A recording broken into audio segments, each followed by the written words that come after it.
ရွှေဘိုမြို့လေးတစ်မြို့လုံးရုတ်တရက်အုပ်အော်တောင်းတင်းဖြစ်သွားခဲ့သည်ဖခင်တစ်ယောက်ကသူ၏ချောမောလှပသောချွေးမအပေါ်ထားသည့်တားမြစ်ထားသောရမတ်စိတ်ကိုဖြည့်ဆည်းရန်အတွက်မိမိ၏သွေးသားအရင်ချာကိုရရက်ဆက်ဆက်တက်ဖြတ်ခဲ့သည်တဲ့သို့သောထိုလူကိုထိုကဲ့သို့ကြမ်းကြုတ်ရက်ဆက်သည့်လုပ်ရက်ကိုကျူးလွန်သည့်အထိအတိညာဉ်ပျောက်ဆုံးသွားစေခဲ့သည့်အကြောင်းရင်းကအမှန်တကယ်တွင်ဘာဖြစ်နိုင်မည်နည်းကျွန်တော်နာမည်ကရဲအုပ်အောင်မျိုးကျွန်တော်ကတိုက်ဆိုင်မှုဆိုတာကိုဘယ်တော့မှမယုံခဲ့ဘူးရဲလောကမှာတိုက်ဆိုင်မှုတိုင်း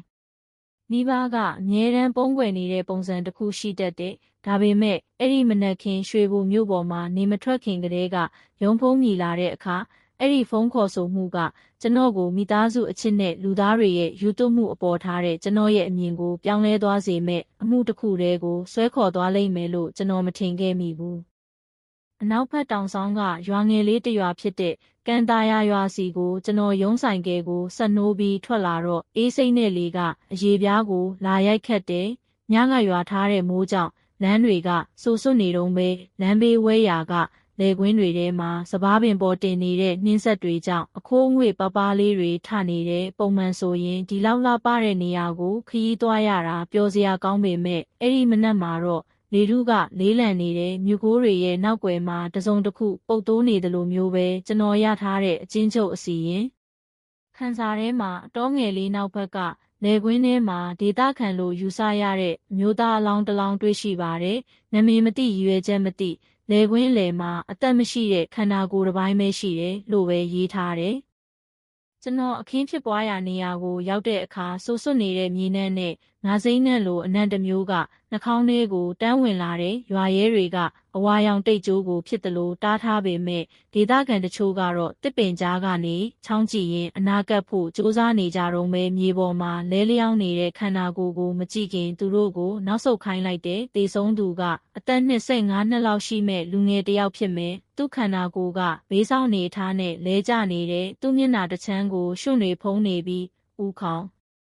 နောက်စိတ်မှာမြင့်မြင့်နေတဲ့ဒဏ်ရာကြီးတစ်ခုကိုတွေ့ရတယ်။ရုံးကန်ထားတဲ့လက္ခဏာမရှိဘူး။မြေပေါ်မှာဒရုတ်တိုက်ဆွဲသွားတဲ့အရာလည်းမတွေ့ရဘူး။သူလဲကျသွားပြီးချက်ချင်းအသက်ပြောက်သွားသလိုမျိုးပဲ။ကျွန်တော်ဖြည်းဖြည်းချင်းထိုင်ချလိုက်တယ်။သူ့ရဲ့ကိုသိပြီလားလို့ရဲစခန်းကနေအခုမှရောက်လာတဲ့မှုခင်းဆရာဝန်ကိုမေးလိုက်တယ်။အခုလေးတင်သတင်းရပါတယ်။ရဲအုပ်ကြီးရွာသားတွေကသူ့ကိုကြော်စောဦးတင်မောင်ရဲ့တဦးလေးသောသားလို့ပြောပါတယ်ရက်ကွက်နှစ်ကပါလို့သူကမှတ်စုစာအုပ်ငယ်လေးထဲမှာတခုခုရေးချင်ရင်းဖြေတယ်အဲ့ဒီနာမည်ကကျွန်တော်နားထဲမှာရင်းနှီးနေတဲ့ဦးတင်မောင်လွန်ခဲ့တဲ့နှစ်အနည်းငယ်ကအသေးအဖွဲအုပ်ချုပ်ရေးအမှုတစ်ခုကနေကျွန်တော်တစ်ချက်နှစ်ချက်သိခဲ့ဘူးတဲ့မြို့နယ်ရုံးကအငိမ့်စားဝန်ထမ်းတဲ့ရောက်ပဲသူ့မှာရန်သူရှိတယ်လို့ကျွန်တော်တခါမှမကြားဘူးသေဆုံးသူရဲ့ခေါင်းကဒဏ်ရာကိုကြည့်နေရင်ကျွန်တော်ပတ်ဝန်းကျင်ကိုအကဲခတ်လိုက်တဲ့ကြော်စောရဲ့ခန္ဓာကိုယ်နဲ့မလှမ်းမကမ်းမှာရွှွနဲ့တဝက်မြုပ်နေတဲ့ကြောက်တုံးကြီးတုံးရှိပြီးသူ့ရဲ့တစ်ဖက်ချမ်းမှာအပြည့်အဝမှခြောက်သေးတဲ့အမဲရောင်အစွန်းထင်းတစ်ခုကတ်နေတုံးပဲကြောက်တုံးကတည်သွားဖို့လေးလံလွန်းပေမဲ့ဖြတ်သွားဖြတ်လာဘသူမဆိုအလွယ်တကူတွေ့နိုင်တဲ့ကြောက်တုံးမျိုးပဲကျွန်တော်ရဲ့ဗီဇစိတ်ကအဲ့ဒီအရာကိုပထမဆုံးသက်သေခံပစ္စည်းအဖြစ်ချက်ချင်းမှတ်လိုက်တယ်လောလောဆယ်ဘာမှမထိနဲ့ဦးဒီနေရာကိုလုံခြုံအောင်လုပ်ထားပတ်ဝန်းကျင်ကခြေရာတွေကိုကြည့်ကျင်တယ်လို့ကျွန်တော်ပြောလိုက်တယ်အရက်ဝတ်နဲ့ရဲဝန်ထမ်း2ယောက်ကမျက်ပင်တွေကြားကလမ်းကြောင်းကိုချက်ချင်းလိုက်ရှာတယ်မကြခင်မှာပဲသူတို့ထဲကတယောက်ကရဲအုပ်ကြီးလေကွင်းအနောက်ဘက်ကနေလာတဲ့ဖနက်ရာတစ်ခုတွေ့ပါတယ်တယောက်တည်းပဲဖြစ်လောက်တဲ့ခြေရာကပီလောပီနန်ချန်နာကမြေလမ်းမှာဆုံးသွားတယ်လို့အော်ပြောတယ်ကျွန်တော်အနားကိုရှောက်သွားလိုက်တယ်ဖနက်အောက်ခံပုံစံကတော်တော်ရှင်းလင်းတယ်အရွယ်အစားကကြီးတယ်နံပါတ်42ဒါမှမဟုတ်43လောက်ဖြစ်မယ်ဖနက်အောက်ခံရဲ့အတွင်းပိုင်းကဖနှောက်နေရာမှာပိုးနေတယ်အလေးချိန်စီးပြီးရှောက်တက်တဲ့အသက်ကြီးပိုင်းလူတစ်ယောက်ရဲ့ဖနက်မျိုးပဲမှုခင်းစုံစမ်းစစ်ဆေးရေးအဖွဲ့ကအလောင်းကိုတည်ယူနေတော့မှကျွန်တော်ကတေဆုံးသူကိုပထမဆုံးတွေ့ရှိခဲ့တဲ့ရွာသားဥပထေးဆိုတဲ့တောင်သူကြီးတယောက်နဲ့စကားပြောဖြစ်ခဲ့တယ်။သူကကျွန်တော်ကအစကလူအိတ်နေတယ်ထင်တာဗျအနေထားကဘေးဆောင်ကိုဒါပေမဲ့ခေါ်ကြည့်တော့မထူးဘူးအဲ့တော့မှခေါင်းကသွေးကိုတွေ့တာကျွန်တော်ချက်ချင်းပဲရွာသူကြီးအိမ်ကိုပြေးတာပဲလို့ပြောပြနေတော့သူ့လက်တွေတုံနေတယ်တေဆုံးသူကဘယ်မှာနေတာလဲလို့ကျွန်တော်မေးလိုက်တယ်သူ့အဖေဦးတင်မောင်အိမ်မှာနေတာအိမ်အောင်ကြတာ3လပဲရှိသေးတယ်သူမိမကချောတယ်ရင်ကျေးတယ်နာမည်ကတီတာတဲ့ကျွန်တော်ဖြည်းဖြည်းချင်းခေါင်းညှိလိုက်တယ် ကျော်စောဦးတင်မောင်နဲ့တီတာအချိန်တော်ကြာကျွန်တော်ခေါင်းထဲမှာလဲပတ်နေမဲ့နာမည်၃ခုပေါ့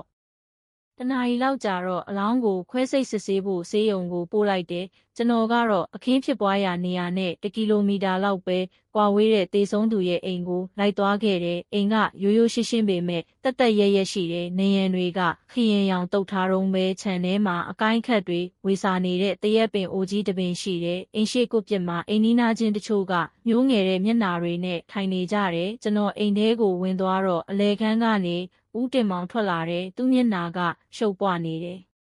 မျက်လုံးတွေကအခုမှငိုထားသလိုနီရဲနေတယ်ညာဘက်လက်ထဲမှာစိတ်ပရိတကုံးကိုကင်ထားပြီးစီးချက်မမှန်ပဲလှုပ်ရမ်းနေတယ်ရဲအုပ်ကြီးကျွန်တော်သာဘလို့ဖြစ်ရတာလဲဗျာလို့သူ့အတန်ကတုံရင်နေတယ်ကျွန်တော်သူ့ကိုသတိထားပြီးကြည့်လိုက်တယ်ကျွန်တော်တို့စုံစမ်းနေတုန်းပါပဲဦးလေးစိတ်ကိုအေးအေးထားပါကျွန်တော်မေးခွန်းတချို့မေးချင်လို့ပါအခန်းထဲကနေတိုးညင်းတဲ့ရှိုက်တန်တစ်ခုထွက်လာတယ်ပဝါခြုံထားတဲ့အမျိုးသမီးငယ်တယောက်ကကျမ်းပြင်ပေါ်မှာခေါင်းအုံးကိုပိုက်ပြီးထိုင်နေတဲ့သူကဦးတင်မောင်ရဲ့ချွေးမတီတာဖြစ်မယ်သူ့အသားရည်ကဖြူဖြော့နေပြီးအကြည့်တွေကကျမ်းပြင်ကိုငေးကြည့်ရင်လှလှနေတယ်မတီတာဝမ်းနေပါတယ်ဒါပေမဲ့မမနောက်ဆုံးအကြိမ်ခင်ပွန်းကိုဘယ်တော့မှတွေးခဲ့လဲဆိုတာကျွန်တော်သိချင်ပါတယ်သူကျွန်တော်ကိုတစ်ချက်ကြည့်ပြီးခေါင်းငုံလိုက်တဲ့ညကပါညစာစားပြီးလောက်မှကိုကျော်စောကလက်ဖေးရည်ဆိုင်မှာတငယ်ချင်းနဲ့တွေ့မယ်ဆိုပြီးအိမ်ကထွက်သွားတယ်အဲ့ဒီနောက်ပြန်မလာတော့ဘူးကိုကျော်စောကတစုံတစ်ယောက်နဲ့ပြဿနာရှိတယ်လို့ပြောဘူးလားသူဖြည်းဖြည်းချင်းခေါင်းခါပြီးငိုပြန်တယ်သူ့နောက်မှာရက်နေတဲ့ဦးတင်မောင်ကသူ့ပုခုံးကိုပုတ်လိုက်တယ်သူ့မျက်နှာအမူအရာကဝမ်းနည်းမှုနဲ့စိုးရိမ်ပူပန်မှုကြားကဘာလဲဆိုတာပြောရခက်တယ်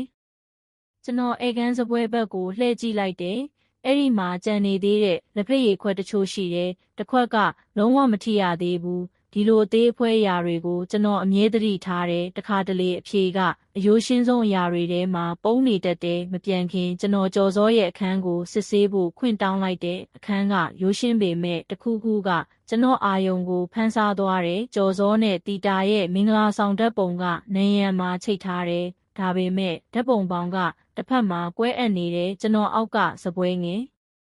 ်လေးကိုငုံကြည့်လိုက်တဲ့အဲ့ဒီမှာလက်ရေးအဟောင်းနဲ့ရေးထားတဲ့စာတစ်စောင်ရှိတယ်။ဆူတောင်းစာတွေနဲ့စာကြောင်းတိုလေးတွေပါတယ်။ဤချစ်သည်အပြစ်ဖြစ်ပါကကျုပ်တယောက်တည်းသာခံမရစေစာကြောင်းကထူးဆန်းတယ်ပိုထူးဆန်းတာကအောက်ခြေမှာအတူကောက်စာလုံးတစ်လုံးရှိနေတာပဲကျွန်တော်အတန်မထွက်ပဲအဲ့ဒီစာကိုတက်တေခမ်းပလတ်စတစ်အိတ်ထဲထည့်လိုက်တဲ့အပြင်မှာနေထွက်လာပေမဲ့ရွှေဘိုမျိုးရဲ့ကောင်းကင်ကပိုမောင်မိုက်လာသလိုပ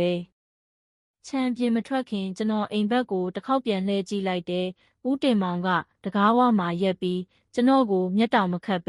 ဲစိုက်ကြည့်နေတဲ့အကြည့်ကကျွန်တော်အရေးပြားနဲ့အယိုးတွေကိုထိုးဖောက်သွားသလိုအေးဆက်နေတယ်။ဘာကြောင့်မှမသိဒီအမှုကလူတက်မှုတသက်မဟုတ်ဘူးလို့ကျွန်တော်ခံစားရတယ်။မြေကြီးတွေကသွေးထက်အများကြီးပိုပုတ်တိုးတဲ့တစုံတစ်ခုရှိနေတယ်။ကျွန်တော်ဆိုင်ကယ်ကိုဆက်နှိုးပြီးလိမ်မော်ရောင်တန်းလာတဲ့ကောင်းကင်ကိုမော့ကြည့်လိုက်တယ်။လေကစပားနှန်းနဲ့အတူထူးဆန်းတဲ့ခါတက်တက်အနံ့ကိုတဲ့ဆောင်လာတဲ့တဘာဝတရားရဲ့တိမ်မွေးတဲ့သတိပေးချက်တစ်ခုလိုပဲစိတ်ထဲမှာကျွန်တော်ဖြည်းဖြည်းချင်းရေရွတ်လိုက်တဲ့မိသားစုတိုင်းမှာလျှို့ဝှက်ချက်ရှိတယ်။ဒါပေမဲ့ဒီတစ်ခုကတော့လျှို့ဝှက်ချက်လို့ခေါ်ယုံနဲ့မလုံလောက်အောင်တိတ်ကိုမှောင်မိုက်လွန်းနေဆိုင်ကယ်ကကန်တာယာရွာကနေထွက်ခွာသွားပြီးဒါပေမဲ့ဦးတင်မောင်ရဲ့မျက်နှာအရိပ်နဲ့တီတာရဲ့လှလှနေတဲ့အကြည့်တွေကကျွန်တော်စိတ်ထဲမှာဆက်ပြီးလိုက်နေတော့မဲဒါကကျွန်တော်လွယ်လွယ်ကူကူရင်ဆိုင်နိုင်မှာမဟုတ်တဲ့ဇလန်းရှည်တပုတ်ရဲ့အစပဲဆိုတာကျွန်တော်သိလိုက်ပြီကျော်စောရဲ့အလောင်းကိုတွေးရှိပြီး၃ရက်ကြာတဲ့အထိကန်တာယာရွာရဲ့အခြေအနေကမတည်ငြိမ်သေးဘူးရွာငယ်လေးကအခုဆိုရင်တိုးတိုးစကားတွေတန်တရားအကြည့်တွေပြီးတော့ကျေးလက်ရဲ့ရင်ကျေးတိမ်မွေးမှုနဲ့တင်းတင်းကြပ်ကြပ်ဖုံးကွယ်ထားတဲ့ကြောက်ရွံ့မှုတွေနဲ့ပြည့်နေတဲ့စင်မြင့်ကြီးတစ်ခုလိုဖြစ်နေတဲ့ကျွန်တော်ရဲအုပ်အောင်မျိုးကလူတက်မှုတွေကိုရင်ဆိုင်ရတာအသားကျနေပါပြီဒါပေမဲ့ဒီအမှုမှာတော့တခုခုကထူးခြားနေတယ်ဆွဲထုတ်လိုက်တိုင်းအထုံးကိုပိုတင်းကျပ်စေတဲ့ရှုပ်ထွေးနေတဲ့ခြေကင်တစ်ခုလိုပဲအဲ့ဒီမနေ့ကျွန်တော်ဦးတင်မောင်တို့မိသားစုအိမ်ကိုပြန်သွားခဲ့တဲ့ခြံရှိမှာနန္တာဖြူအမွှေးတိုင်နဲ့ပန်းနှံတွေကပြင်းရှက်ရှထွက်နေတုန်းပဲရွာသားတွေကကွယ်လွန်သူကျော်စောအတွက်၃ရက်မြောက်ရက်လည်စွန့်တုပ်ပွဲကိုအခုလေးတင်ပြီးစီးခဲ့ကြတယ်ခြံပြင်ကနေဆူတောင်းတန်တွေနဲ့ငိုတန်ကိုချုပ်တေးထားတဲ့လူတွေရဲ့တပ်ပြင်းချတန်တွေရောရှက်နေတာကိုကျွန်တော်ကြားရတယ်ကျွန်တော်အခမ်းအနားပြီးအောင်ခဏရက်ဆောင်လိုက်တယ်လူအနှဲငယ်စတင်ခွဲခွာသွားတော့မှကျွန်တော်အထဲကိုဝင်သွားခဲ့တယ် ဦးတင်မောင်ကဧကန်ကလထိုင်မှာအနက်ရောင်ဝတ်စုံနဲ့ထိုင်နေတဲ့မျက်နှာကပိန်ကျသွားပြီးမျက်လုံးတွေကဖောင်းအစ်နေတဲ့သူ့ဘေးမှာတီတာကခေါင်းငုံပြီးမတောက်ရသေးတဲ့ရေတစ်ခွက်ကိုကိုင်ရင်းထိုင်နေတဲ့တောင်းပန်ပါတယ်ဦးတင်မောင်မတီတာကျွန်တော်အချက်တချို့ကိုထပ်မေးရအောင်မယ်လို့ကျွန်တော်ဖြည်းဖြည်းချင်းပြောလိုက်တယ်ဦးတင်မောင်ကခေါင်းညိတ်တယ်ရပါတယ်ရဲအုပ်ကြီးကျွန်တော်ဘာမဆိုဖြေဖို့အသင့်ပါပဲကျွန်တော်သားကိုတတ်တဲ့တရားခံကိုအမြန်ဆုံးဖမ်းမိစေခြင်းနဲ့သူ့အတန်ကခါတက်နေပေမဲ့တခုခုကမူမမှန်ဘူးသူကအဲ့ဒီစကားကိုသားတယောက်ဆုံးရှုံးထားတဲ့သူအတွက်တိတ်ကိုတက်ရက်လွန်းတိတ်ကိုစနစ်ကြလွန်းစွာပြောနေတယ်လူမျက်နှာအမူအရာကိုဖတ်ရတာကျွမ်းကျင်နေတဲ့ကျွန်တော်ရဲ့ဗီဇစိတ်ကသူ့ရဲ့ဝမ်းနည်းမှုနောက်ွယ်မှာတခြားတစ်ခုခုကိုဖုံးကွယ်ထားတယ်လို့တိုးတိုးလေးသတိပေးနေတယ်ကျွန်တော်မှတ်စုစာအုပ်ကိုဖွင့်လိုက်တယ်ကျွန်တော်တို့အခင်းဖြစ်ပွားရာနေရာမှာကြောက်တုံးကြီးတတုံးတွေ့ထားတယ်တေဆုံးသူရဲ့ခေါင်းကိုရိုက်ဖို့သုံးခဲ့တာဖြစ်နိုင်တယ်လက်ပွေရမိန်တစ်ခုရှိပေမဲ့တိတ်မရှင်းလင်းသေးဘူးကျွန်တော်သိချင်တာကတေဆုံးသူမှာမကြသေးခင်ကကိုရေးကိုရာပြဿနာတွေရှိခဲ့လားဦးတင်မောင်ကတက်ပြင်းရှည်ကြီးချတယ်မရှိပါဘူးဗျာကျော်စောကကလေးကောင်းတယောက်ပါဘယ်တော့မှစကားမနာမထောင်တာမရှိဘူးဘသူနဲ့မှလည်းရန်မဖြစ်ဘူးကျွန်တော်ဖြည်းဖြည်းချင်းခေါင်းညိတ်ပြီးတီတာကိုကြည့်လိုက်တဲ့မတီတာရောမကြသေးခင်ကခင်မွန်းမှာအပြောင်းလဲတွေတွေ့မိလားသူ့အချိန်တော်ကြာတိတ်ဆိတ်နေပြီးမှသူကစိတ်လှုပ်ရှားနေပုံရတယ်တခါတလေညဘက်တွေမှာတယောက်တည်းအိမ်ကထွက်သွားတတ်တယ်ဒါပေမဲ့ဘာကြောင့်လဲတော့ကျမမသိဘူးကျမမေးတိုင်းအဖေကအယမ်းဝင်ဆွတ်ဖက်လွန်းတယ်လို့ပဲပြောတယ်အဖေသူ့ဖေကိုဆိုလိုတာလားလို့ကျွန်တော်မေးလိုက်တယ်တီတာကခက်တွတ်ခေါင်းကြီးလိုက်ပေမဲ့ဦးတင်မောင်ကချက်ချင်းဖြတ်ပြောတယ်ဒါကတာမန်ပါပဲဗျာမိသားစုဆိုတော့တခါတလေသဘောထားကွဲလွဲတာတွေရှိတာပေါ့ကျော်စောကခေါင်းမာတဲ့ကောင်ကို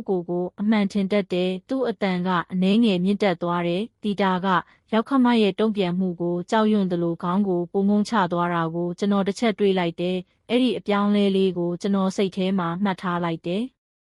ကျွန်တော်မထွက်သွားခင်ဧကန်ထောင်းကဗီဒီယိုကြီးတစ်ခုကိုစိုက်ကြည့်နေမိတယ်ဘဲဘက်တကားကနည်းနည်းပွင့်နေပြီးအပေါက်ကြားကနေအဖြူရောင်အဝတ်ခေါက်တစ်ခုကိုကျွန်တော်တွေးလိုက်တယ်အစားကတော့အရေးမကြီးဘူးလို့ထင်မိပေမဲ့တခုခုကကျွန်တော်ကိုစိတ်ဝင်စားသွားစေတယ်ကျွန်တော်ကြည့်ရှုဖို့ခွင့်တောင်းလိုက်တယ်ဦးတင်မောင်ကနည်းနည်းတွန့်ဆုတ်သွားပေမဲ့ခေါင်းညိတ်တယ်ရပါတယ်ဗျာပစ္စည်းအဟောင်းတွေပါပဲကျွန်တော်ဗီဒီယိုကိုဖြည်းဖြည်းချင်းဖွင့်လိုက်တယ်အထဲမှာကြော်စောပိုင်ဆိုင်လောက်တဲ့ယောက်ျားဝတ်အဝတ်အစားတစ်ချက်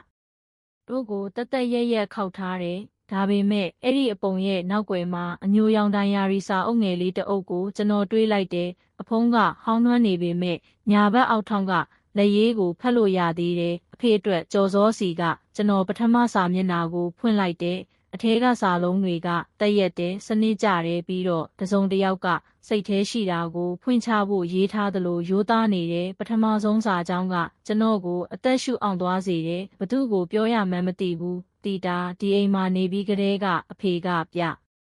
အောင်လဲလာတယ်ကျွန်တော်စာအုပ်ကိုဖြည်းဖြည်းချင်းပိတ်ပြီးဦးတင်မောင်ကိုကြည့်လိုက်တယ်သူစိတ်လှုပ်ရှားနေပုံရတယ်သူ့လက်တွေကစိတ်ပတိကိုအစိတွေပြတ်ထွက်တော့မတက်တင်းတင်းဆုပ်ထားတယ်ရဲအုပ်ကြီးဒါကကျွန်တော်သားရဲ့မှတ်စုအဟောင်းလေးပါပဲတိတ်ပြီးအများကြီးမတွေးပါနဲ့တခါတလေလူငယ်တွေကကြပြဆန်နေထင်ရအောင်ရှောက်ရေးတက်ကြတယ်ကျွန်တော်ပိုကြီးထွားလာတဲ့တန်တရားကိုဖုံးကွယ်ရင်းပြုံးလိုက်တယ်ရပါတယ်ဦးလေးသတင်းချက်လက်သေးသေးလေးတွေကအသုံးဝင်ပါတယ်ပူပေါင်းဆောင်ရွက်ပေးလို့ကျေးဇူးတင်ပါတယ်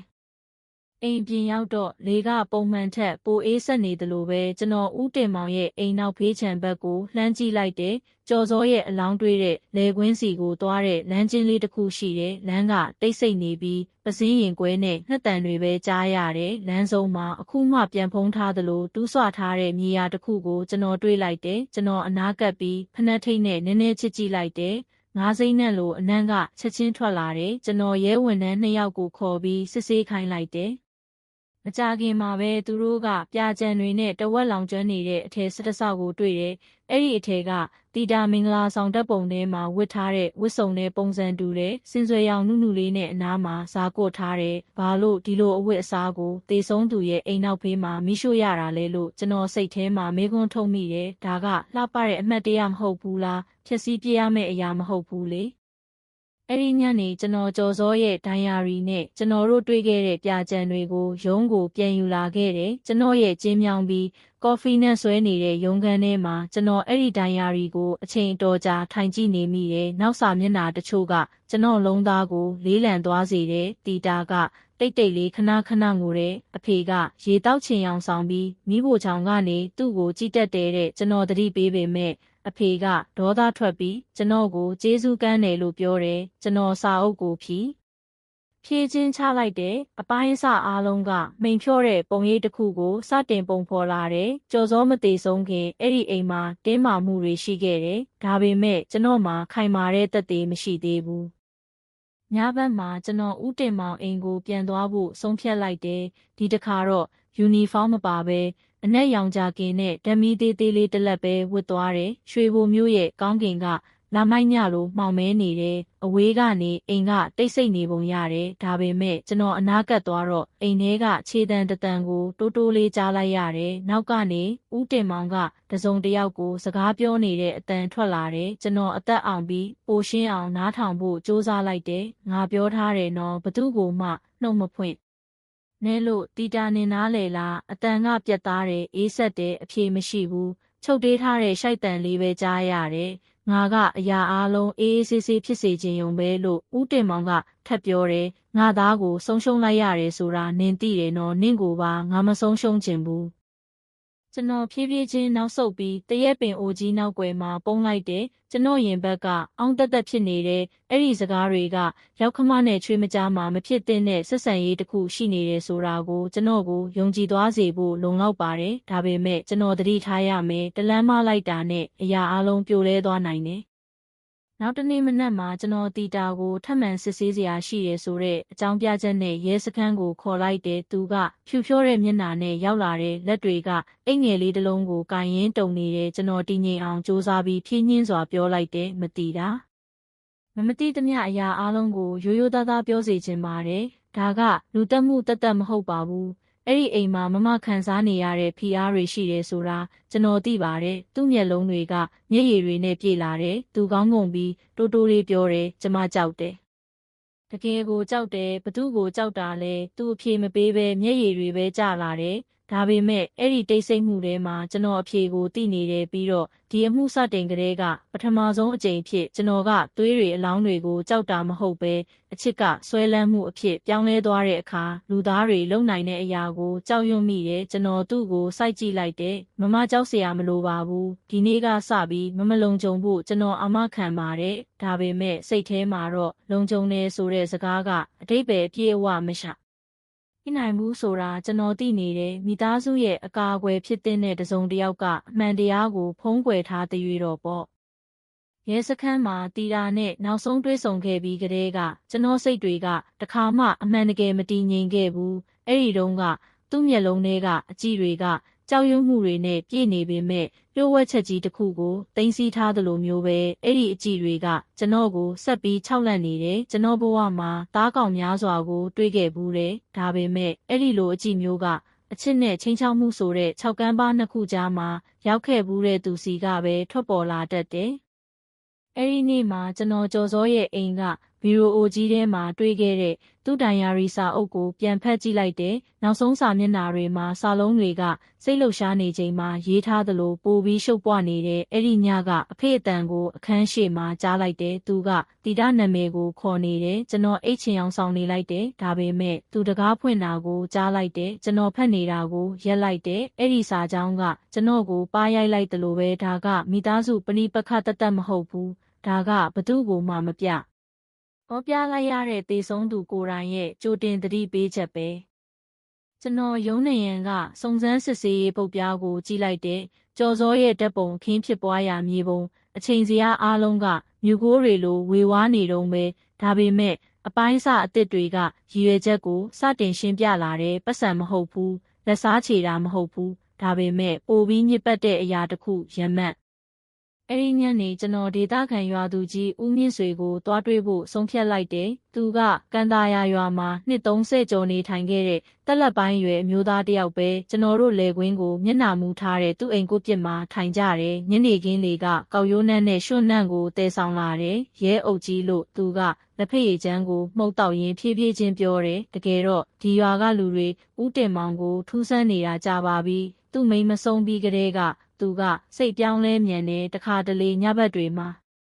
ကိုပြစ်မှာတယောက်တည်းပြုံးစီစီလုံနေတတ်တယ်ဒါပေမဲ့ကြော်စောအိမ်အောင်ကြပြီးတီတာရောက်လာကလေးကသူကပိုပြီးထူးဆန်းလာတယ်ဘလိုမျိုးကိုဆိုလိုတာလဲလို့ကျွန်တော်သတိထားပြီးမေးလိုက်တယ်သူကညတနာရီ2နာရီလောက်ဆိုအိမ်ရှိမှာထိုင်နေတတ်တယ်တခါတလေဘသူမှမရှိပဲမီးဖိုချောင်မီးကိုဖွင့်ထားတတ်တယ်တခါကအိမ်နီးနားချင်းတယောက်ကသူ့ကိုနောက်ဖေးကလာထိုင်မှာထိုင်ရင်ချွေးမတ်တဲ့ပုံကိုပုတ်တက်နေတာတွေ့ဘူးတဲ့ဒါပေမဲ့ဗျာဘသူကပြောရဲမှာလဲလူကြီးမိဘဆိုတော့ရိုသေရတာပေါ့အဲ့ဒီစကားတွေကကျွန်တော်ကြောရိုးကိုစိတ်သွားစေတယ်ကျွန်တော်အသေးစိတ်အချက်လက်တိုင်းကိုမှတ်ထားလိုက်တယ်လူရှိသူရှိမှတီလာရှိပြီးဂုံတိတ်ခါရှိပုံရတဲ့ဦးတင်မောင်ကတကယ်တော့မှောင်မိုက်ပြီးဖုံးကွယ်ထားတဲ့ဗတ်တချမ်းရှိနေတယ်ကျွန်တော်မပြန်ခင်ဦးမြင့်ဆွေကကျွန်တော်လုံးခုန်မြန်သွားစေတဲ့အချက်တစ်ခုကိုထပ်ပြောတယ်ကြော်စောမသေးခင်ရန်နှင်းငယ်အလိုကသူတို့အိမ်ကနေလူတွေပြင်းပြင်းထန်ထန်ရန်ဖြစ်တန်ကြားခဲ့ရတယ်တဲ့အဲ့ဒီညမှာပဲတီတာကအိမ်နီးနားချင်းအိမ်ကိုမျက်နှာဖြူဖြော်ပြီးပြေးသွားခဲ့တဲ့ဒါပေမဲ့နောက်တနေ့မှာဘာမှမဖြစ်ခဲ့သလိုပြန်လာခဲ့တဲ့ရန်ဖြစ်တယ်ထွက်ပြေးတယ်ပြီးတော့သေဆုံးတယ်အပိုင်းအစတွေကပိုပြီးဆက်ဆက်လာသလိုပဲညဘက်မှာကျွန်တော်ရှာဖွေခွင့်ဝရမ်းနဲ့ဦးတင်မောင်အိမ်ကိုပြန်သွားဖို့ဆုံးဖြတ်လိုက်တယ်ဒီတခါတော့ကျွန်တော်ခံမှန်းယုံနဲ့မကျေနပ်နိုင်တော့ဘူးဦးတင်မောင်ကကျွန်တော်ကိုအိမ်ရှိတကားမှာခက်ရရပြုံးပြီးကြိုဆိုတယ်။ဘာကိစ္စရှိလို့လဲရဲအုပ်ကြီးအားလုံးကိုကျွန်တော်ရှင်းပြပြီးပြီလေ။ကျွန်တော်နောက်ဖေးခန်းနဲ့ကိုရောင်ကိုစစ်ဆေးဖို့လိုတယ်လို့ကျွန်တော်ပြတ်သားစွာပြောလိုက်တယ်။သူတစ်စက္ကန့်လောက်ထိတ်လန့်သွားပုံရပေမဲ့ပြီးတော့ပြန်ပြုံးလိုက်တယ်ရပါတယ်ဗျာ။ကျွန်တော်နဲ့ရဲဝန်ထမ်း2ယောက်နောက်ဖေးခန်းကိုဝင်သွားခဲ့တယ်။ကိုရောင်ကမှောက်မိုက်ပြီးစိုးစွတ်နေတယ်။မှုန်နှက်နဲ့မြေစိုးနဲ့ရောနေတဲ့အနံ့ကနှာခေါင်းကိုစူးခနဲထိုးတယ်မြေဩဇာအိတ်ပုံတွေကြားမှာတန်ချေးတက်နေတဲ့တောခလောက်သေးသေးလေးနဲ့ပိတ်ထားတဲ့တစ်သားတစ်တာငယ်လေးတစ်လုံးကိုကျွန်တော်တွေးလိုက်တယ်ကျွန်တော်ဖွင့်ခိုင်းလိုက်တယ်ဦးတင်မောင်ကဒါကကိုရေးကိုရာစာရွက်စာတမ်းတွေပဲပါတယ်ဆိုတဲ့အကြောင်းပြချက်နဲ့ညှင်းဆန်တယ်ဒါပေမဲ့ကျွန်တော်တို့အတင်းအကျပ်လုပ်ပြီးနောက်မှာတော့တောခလောက်ကပွင့်သွားတယ်အထဲကအရာတွေကကျွန်တော်ကိုပြုတ်အန်ကျင်သွားစေတဲ့တီတာဓာတ်ပုံတွေအချို့ကအိမ်ပတင်းပေါက်ကနေခိုးရိုက်ထားတာအဝတ်လန်းနေတုန်းကဓာတ်ပုံတောင်ပါသေးတယ်ဓာတ်ပုံအောက်မှာတော့ဆိုတဲ့အတူကောက်စာလုံးနဲ့ရွှေဆွဲကြိုးတကုံးနဲ့ကြော်စောခန်းထဲမှာအရင်ကတွေ့ခဲ့တဲ့အချစ်စာနဲ့လက်ရေးတူတဲ့စာတစ်စောင်ရှိတယ်ဤအချစ်သည်အပြစ်ဖြစ်ပါကကျမုံငရဲကိုခံယူဝင်ပါသည်ကျွန်တော်ဦးတင်မောင်ကိုစူးစိုက်ကြည့်လိုက်တယ်ဒါကိုရှင်းပြနိုင်မလားဦးလေးသူ့မျက်နှာကဖြူလျှော့သွားတယ်ဒါကအရင်ကမိုင်မဲမှုလေးတစ်ခုပါပဲဗျာကျွန်တော်ကလေးစားယုံတက်တက်ပါပူမပါပါဘူးကျွန်တော်မိမဆုံးပြီးကလေးကအထီးကျန်နေတာတီတာကကျွန်တော်အတွက်သမီးရင်းလိုပါပဲဒါပေမဲ့ဒီဓာတ်ပုံတွေကတာမန်လေးစားမှုမဟုတ်ဘူးသူကောင်းလိုက်တယ်နားထင်ကနေချွေးတွေစီးကြလာတယ်ကျွန်တော်သူ့ကိုဘယ်တော့မှမထိပါခဲ့ပါဘူးကျွန်တော်လုံးသားဘာလို့ပြောင်းလဲသွားမှန်းကျွန်တော်မသိဘူးကျော်စောကသူ့အဖေရဲ့ခံစားချက်ကိုနားမလည်ခဲ့ဘူးသူ့အတန်ကဒေါသကိုထိမ့်ချုပ်ထားသလိုပိုလေးလံလာတယ်ဒီလိုလူမျိုးကိုထိမ့်ချုပ်ရမလွယ်ဘူးဆိုတာကျွန်တော်အတွေ့အကြုံရသိတယ်သူတို့ရဲ့လုပ်ရက်တွေကိုအချစ်ဆိုတဲ့အရာနဲ့တရားမျှတအောင်လုပ်နိုင်တယ်ဆိုတဲ့စိတ်ကူးရင်မှုထဲမှာနေထိုင်ကြတယ်ကျွန်တော်အဲ့ဒီညကစစ်ဆေးမှုကိုအဆုံးသတ်လိုက်တယ်တက်တေခံပစ္စည်းတွေကိုရုံးကိုယူသွားခဲ့တယ်ဒါပေမဲ့ကျွန်တော်မပြန်ခင်ဦးတင်မောင်ကကျွန်တော်ကိုဆူရှားတဲ့မျက်လုံးတွေနဲ့ကြည့်တယ်ကျွန်တော်မိသားစုနာမည်ကိုမညစ်နွမ်းစေပါနဲ့ရဲအုပ်ကြီးတခါတလေလူတွေကတစုံတစ်ယောက်ရဲ့စိတ်ထဲကိုမသိဘဲနဲ့အကဲဖြတ်တာမြန်လွန်းတယ်အဲ့ဒီအကြည့်ကထိုးနှက်နေပေမဲ့ကျွန်တော်ပြန်မတုံ့ပြန်ခဲ့ဘူးအပြစ်ရှိတဲ့သူတွေကဂုံတိတ်ခါဆိုတဲ့စကလုံးနောက်ွယ်မှာပုံအောင်တက်တယ်ဆိုတာကျွန်တော်သိတယ်နောက်တစ်နေ့မှာကျွန်တော်တီတာကိုရုံးကိုထပ်ခေါ်လိုက်တယ်ဒီတခါတော့ကျွန်တော်အခင်းဖြစ်တဲ့ညအကြောင်းမမေးတော့ပဲရောက်ခမအိမ်မှာနေထိုင်ခဲ့တဲ့သူ့ဘဝအကြောင်းကိုမေးခဲ့တယ်သူကပင်ပန်းနေပုံရတယ်အတန်ကညှင်းဆန်ဖို့အင်အားမရှိတော့တဲ့သူတယောက်လိုတိုးညင်းနေတယ်ရဲအုပ်ကြီးကျမကျော်စောကိုပြောင်းနေခြင်းတယ်လို့ပြောတယ်ဒါပေမဲ့သူကလက်မခံခဲ့ဘူးအဖေကတယောက်တည်းဖြစ်နေလို့ထားခဲ့ရမှာမထီကဘူးတဲ့တကယ်တော့ ညာတိုင်းသူကကျမကိုအခန်းတကားကနေကြည့်နေတယ်လို့ကျမခံစားရတယ်တခါတလေမိဖို့ကြောင့်မှခြေတံကြားရတယ်ဒါပေမဲ့ကျမထွက်ကြည့်လိုက်ရင်ဘယ်သူမှမရှိဘူးကျွန်တော်ဒေါသကိုမျိုးချလိုက်တယ်ကျော်စောကအဲ့ဒါကိုသိလားဟုတ်ကဲ့သူဒေါသအကြီးအကျယ်ထွက်ခဲ့တယ်သူမသေးခင်ညကသူတို့ရန်ဖြစ်ကြတယ်အဖေကထူးဆန်းတဲ့အပြုအမူတွေမရက်ရင်ရဲစခန်းကိုတိုင်မယ်လို့ကျော်စောကပြောတယ်ပစ္စည်းကွဲတံကြားလိုက်တယ်ပြီးတော့ကျော်စောအိမ်ကထွက်သွားတယ်ဒါကကျမသူ့ကိုအသက်ရှင်လျက်နောက်ဆုံးတွေ့ခဲ့တာပဲတီးတဲ့စကားတွေကအဲ့ဒီမှာရက်သွားတယ်ပြီးတော့သူရှိုက်ကြီးတငင်ကိုတော့တယ်ကျွန်တော်ဘာမှမပြောနိုင်ခဲ့ဘူးကျွန်တော်ခေါင်းထဲမှာအပိုင်းအစအားလုံးကအခုဆိုရင်ပြီးပြည့်စုံတဲ့ပုံရိပ်တစ်ခုကိုဖွဲ့စည်းလိုက်ပြီးဦးတင်မောင်ကအရှက်ကိုဖုံးကွယ်ဖို့နဲ့လက်မခံနိုင်တဲ့ရမတ်ကိုအကောင်ထဲဖော်ဖို့သူ့သားရင်းကိုတတ်ခဲ့တယ်ဒါပေမဲ့ကျွန်တော်အလုံးမှာယုံကြည်ချက်တစ်ခုတည်းနဲ့မလုံလောက်ဘူးကျွန်တော်မှာညင်းမရတဲ့သက်သေလိုအပ်တယ်ကျွန်တော်ရုံးပြတင်းပေါက်အပြင်ဘက်ကိုကြည့်လိုက်တယ်ရွှေဘိုမြို့ရဲ့နေကတောင်ကုန်းတွေနောက်ွယ်မှာဝင်ရောက်ပြောက်ကွယ်သွားပြီးညနေခင်းလေးကပွဲတော်အတွက်လေ့ကျင့်နေတဲ့ရွာသားတွေအိမ်ကပတလားတန်ကိုတဲဆောင်လာတယ်ရေစရာကောင်းတာကငင်းချမ်းပုံရတဲ့ဘဝတွေကြားမှာမိသားစုတစုကအတိညာဉ်ပျောက်ဆုံးသွားတဲ့ဖခင်တယောက်ရဲ့ရမတ်ကြောင့်ပျက်စီးသွားခဲ့ရတယ်အဲ့ဒီညမှာကျွန်တော်ရုံးစပွဲမှာအစီရင်ခံစာရှည်ကြီးတစ်စောင်ကိုရေးခဲ့တယ်။အသေးစိတ်တိုင်းဝန်ခံချက်တိုင်းသက်သေခံပစ္စည်းအပိုင်းအစတိုင်းကိုမှတ်တမ်းတင်ခဲ့တယ်။ဒါပေမဲ့စာကြောင်းတွေကြားမှာကျွန်တော်ကိုရေးကိုတာမတ်စုတစ်ခုကိုရေးခဲ့တယ်။တရားဝင်အစီရင်ခံစာအတွက်မဟုတ်ပဲကိုယ့်အတွက်ကိုပဲလူသားတွေကရုပ်တိကိုပျောက်ဆုံးသွားနိုင်တယ်။ဒါပေမဲ့ဖခင်တယောက်ကကိုကျင့်တရားကိုပျောက်ဆုံးသွားတဲ့အခါမိသားစုကတင်ချိုင်းအဖြစ်ပြောင်းလဲသွားတယ်။ကျွန်တော်မုံတိုင်းကမပြီးသေးဘူးဆိုတာနဲ့နောက်တလန်းကကြွနော်အလုတ်ကင်တက်တန်းမှာအခက်ခဲဆုံးစမ်းသပ်မှုဖြစ်လာမယ်ဆိုတာကိုသိနေတယ်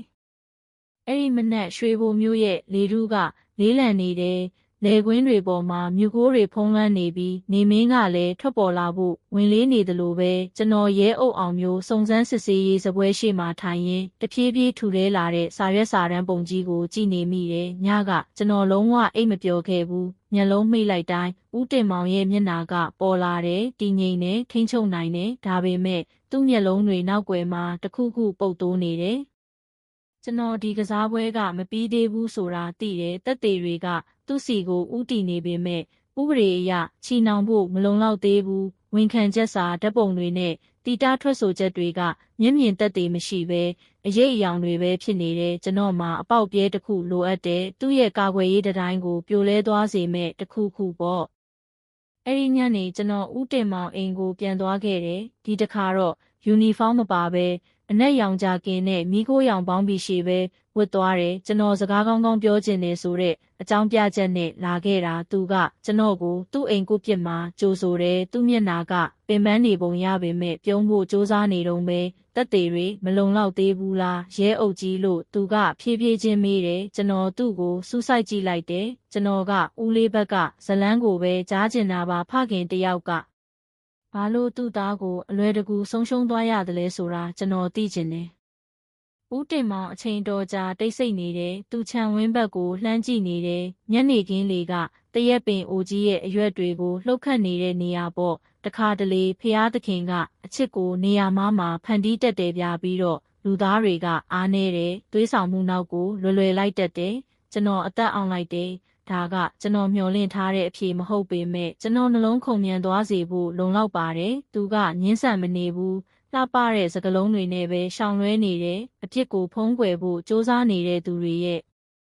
ပုံမှန်လက္ခဏာပဲတီတာကကောင်မလေးကောင်းတစ်ယောက်ပါလို့သူဆက်ပြောတယ်။သူကဂယုစိုက်တယ်၊ယဉ်ကျေးတယ်၊နူးညံ့တယ်၊ကြော်စောကသူ့ကိုတန်ဖိုးထားရမှန်းမသိဘူး။ညာတိုင်းသူတို့ရန်ဖြစ်ကြတယ်။ကျွန်တော်အားလုံးကြားနေရတယ်။ကျွန်တော်ရင်ထဲမှာမကောင်းမှုပြအမျိုးသမီးတစ်ယောက်ကသူ့ခင်ပွန်းအိမ်မှာမငိုသင့်ဘူးလေကျွန်တော်သူ့အတန်ထားကိုသတိထားမိတယ်နူးညံ့မှုရှိပေမဲ့ပိုင်ဆိုင်လိုစိတ်လဲပါတယ်တနာတာလားဒါမှမဟုတ်ချစ်တာလားဦးတင်မောင်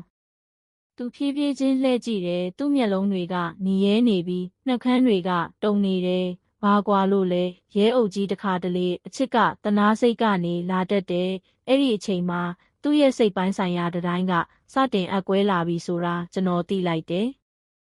နောက်တညမှာကျွန်တော်တီတာကိုထပ်ခေါ်လိုက်တယ်ဒါပေမဲ့စစ်ဆေးမေးမြန်းဖို့မဟုတ်ဘူး ကျွန်တော်ကကြော်စောမရှိတော့တဲ့နောက်သူ့ဘဝဘလို့နေထိုင်လဲဆိုတာကိုပဲသိချင်တာသူကဖြူဖြောတဲ့မျက်နှာနဲ့ပူပိန်သွားတဲ့ခန္ဓာကိုယ်နဲ့ရောက်လာတယ်။ညတိုင်းကျမအိမ်မက်မက်တယ်လို့သူတိုးတိုးလေးပြောတယ်။ကြော်စောကကျမကိုအိမ်နောက်ဖေးကနေခေါ်နေတယ်။ဒါပေမဲ့ကျမလှည့်ကြည့်လိုက်တော့အဲ့ဒီမှာရက်နေတာသူမဟုတ်ဘူး။ကျမရောက်ခမပဲကျွန်တော်တွေးမျိုးချလိုက်တယ်။ကြော်စောမရှိတော့တဲ့နောက်ဦးတင်မောင်ကမင်းစီကိုထက်လာသေးလားတီတာဖြည်းဖြည်းချင်းခေါင်းငိတ်လိုက်တဲ့မျက်ရည်တွေစီးကျလာတယ်ဟုတ်အတူပါချပြီးရက်အနေငယ်အကြာမှာသူကျမအခန်းထဲကိုလာတယ်သူကဘယ်ကိုမှသွားစရာမလိုဘူးဘာလို့လဲဆိုတော့မင်းကမိသားစုဝင်တယောက်ဖြစ်နေပြီလို့ပြောတယ်ကျမကြောက်တယ်ဒါပေမဲ့ကျမမှာတခြားသွားစရာနေရာမရှိဘူးကျွန်တော်စပွဲအောက်မှာလက်သီးဆုပ်လိုက်တယ်အသက်ရှူရတာလေးလံလာတယ်ဒါကလူတက်မှုတသက်မဟုတ်ဘူးဒါကလူသားမျိုးနွယ်ရဲ့ကြေကွဲစရာဇလန်းတစ်ပုဒ်ပဲနောက်တစ်နေ့မှာကျွန်တော်အစီအစဉ်လေးတစ်ခုဆွဲလိုက်တယ်ကျွန်တော်ရဲဘော်တယောက်ဖြစ်တဲ့ကိုအောင်နိုင်ကိုတီတာရဲ့ဆွေမျိုးအဖြစ်ဟန်ဆောင်ပြီးဦးတင်မောင်အိမ်ကိုသွားခိုင်းလိုက်တယ်ကျွန်တော်တို့သူ့ရဲ့တုံ့ပြန်မှုကိုကြည့်ချင်တဲ့အန္တရာယ်ကင်းတဲ့အကွာအဝေးကနေကျွန်တော်လမ်းတစ်ဖက်မှာရပ်ထားတဲ့ရုံးကားထဲကနေစောင့်ကြည့်နေတဲ့ကိုအောင်နိုင်ရောက်လာတော့ဦးတင်မောင်ကစိတ်လှုပ်ရှားနေပုံရတယ်သူတို့ကိုပြစ်မှာခဏစကားပြောကြတယ်ပြီးတော့ဦးတင်မောင်ကရုတ်တရက်အတန်မြင့်ပြီးပြောလိုက်တယ်ဘသူမှတီတာကိုဒီကနေခေါ်တော့အခွင့်မရှိဘူးသူကဒီအိမ်မှာလုံခြုံနေအဲ့ဒီစကားကအလိုလိုစိတ်လှုပ်ရှားမှုအပြည့်နဲ့ထွက်ကြလာတာကိုအောင်နိုင်ကခေါင်းငုံပြီးရံမဖြစ်ချင်ဘူးဆိုတဲ့အကြောင်းပြချက်နဲ့ပြန်သွားခဲ့တယ်ဒါပေမဲ့ကျွန်တော်တို့အတွက်တော့ဒါကမူမမှန်တဲ့ပိုင်ဆိုင်လိုစိတ်ရဲ့လက္ခဏာတစ်ခုအနေနဲ့လုံလောက်တာထက်ပိုနေပြီညဘက်မှာကျွန်တော်ဦးတင်မောင်အိမ်ကဂိုတောင်ကိုပြန်စစ်ဆေးခဲ့တယ်အရင်ကတီတာဓာတ်ပုံတွေတွေ့ခဲ့တဲ့နေရာပေါ့ကျွန်တော်ဘာမှမလွတ်သွားအောင်တေချာခြင်းနဲ့နောက်ဖေးနေရန်ကိုဓမီနဲ့ထိုးကြည့်တော့အခုမှတတ်ထားပုံရတဲ့တစ်သားပြင်ပြားရာတစ်ခုကိုကျွန်တော်မျက်လုံးကဖမ်းမိလိုက်တယ်ကျွန်တော်တန်ချောင်းတွေကိုဖြည်းဖြည်းချင်းဖွင့်လိုက်တော့အဲ့ဒီပြင်ပြားနောက်ွယ်မှာလှုပ်ဝက်အခန်းလိုအပေါက်ငယ်လေးတစ်ခုရှိနေတဲ့အထဲမှာသွေးတွေအပြည့်နဲ့ကြော်စောရဲ့အင်ဂျီကိုပလတ်စတစ်အိတ်ထဲထည့်သိမ်းထားပြီးတုံရင်နေတဲ့လက်ရည်နဲ့ရေးထားတဲ့စာတစ်စောင်ရှိတယ်ကျွန်တော်အပြစ်လုံးမိပြီဒါပေမဲ့သူကအတင်းကျပ်လုပ်ခဲ့တယ်ကျွန်တော်မှရွေးချယ်စရာမရှိခဲ့ဘူးအဲ့ဒီလက်ရေးကတီတက်လက်ရေးမဟုတ်ပဲကြော်စောကိုယ်တိုင်ရဲ့လက်ရေးပဲကျွန်တော်သူ့တိုင်ရာရီတဲကစာလုံးပုံစံနဲ့ဘောပင်ဖီအားကိုမှတ်မိနေတယ်အဲ့ဒီစာကမပိုးလိုက်ရတဲ့နောက်ဆုံးဝန်ခံချက်စာတစ်စောင်ပဲ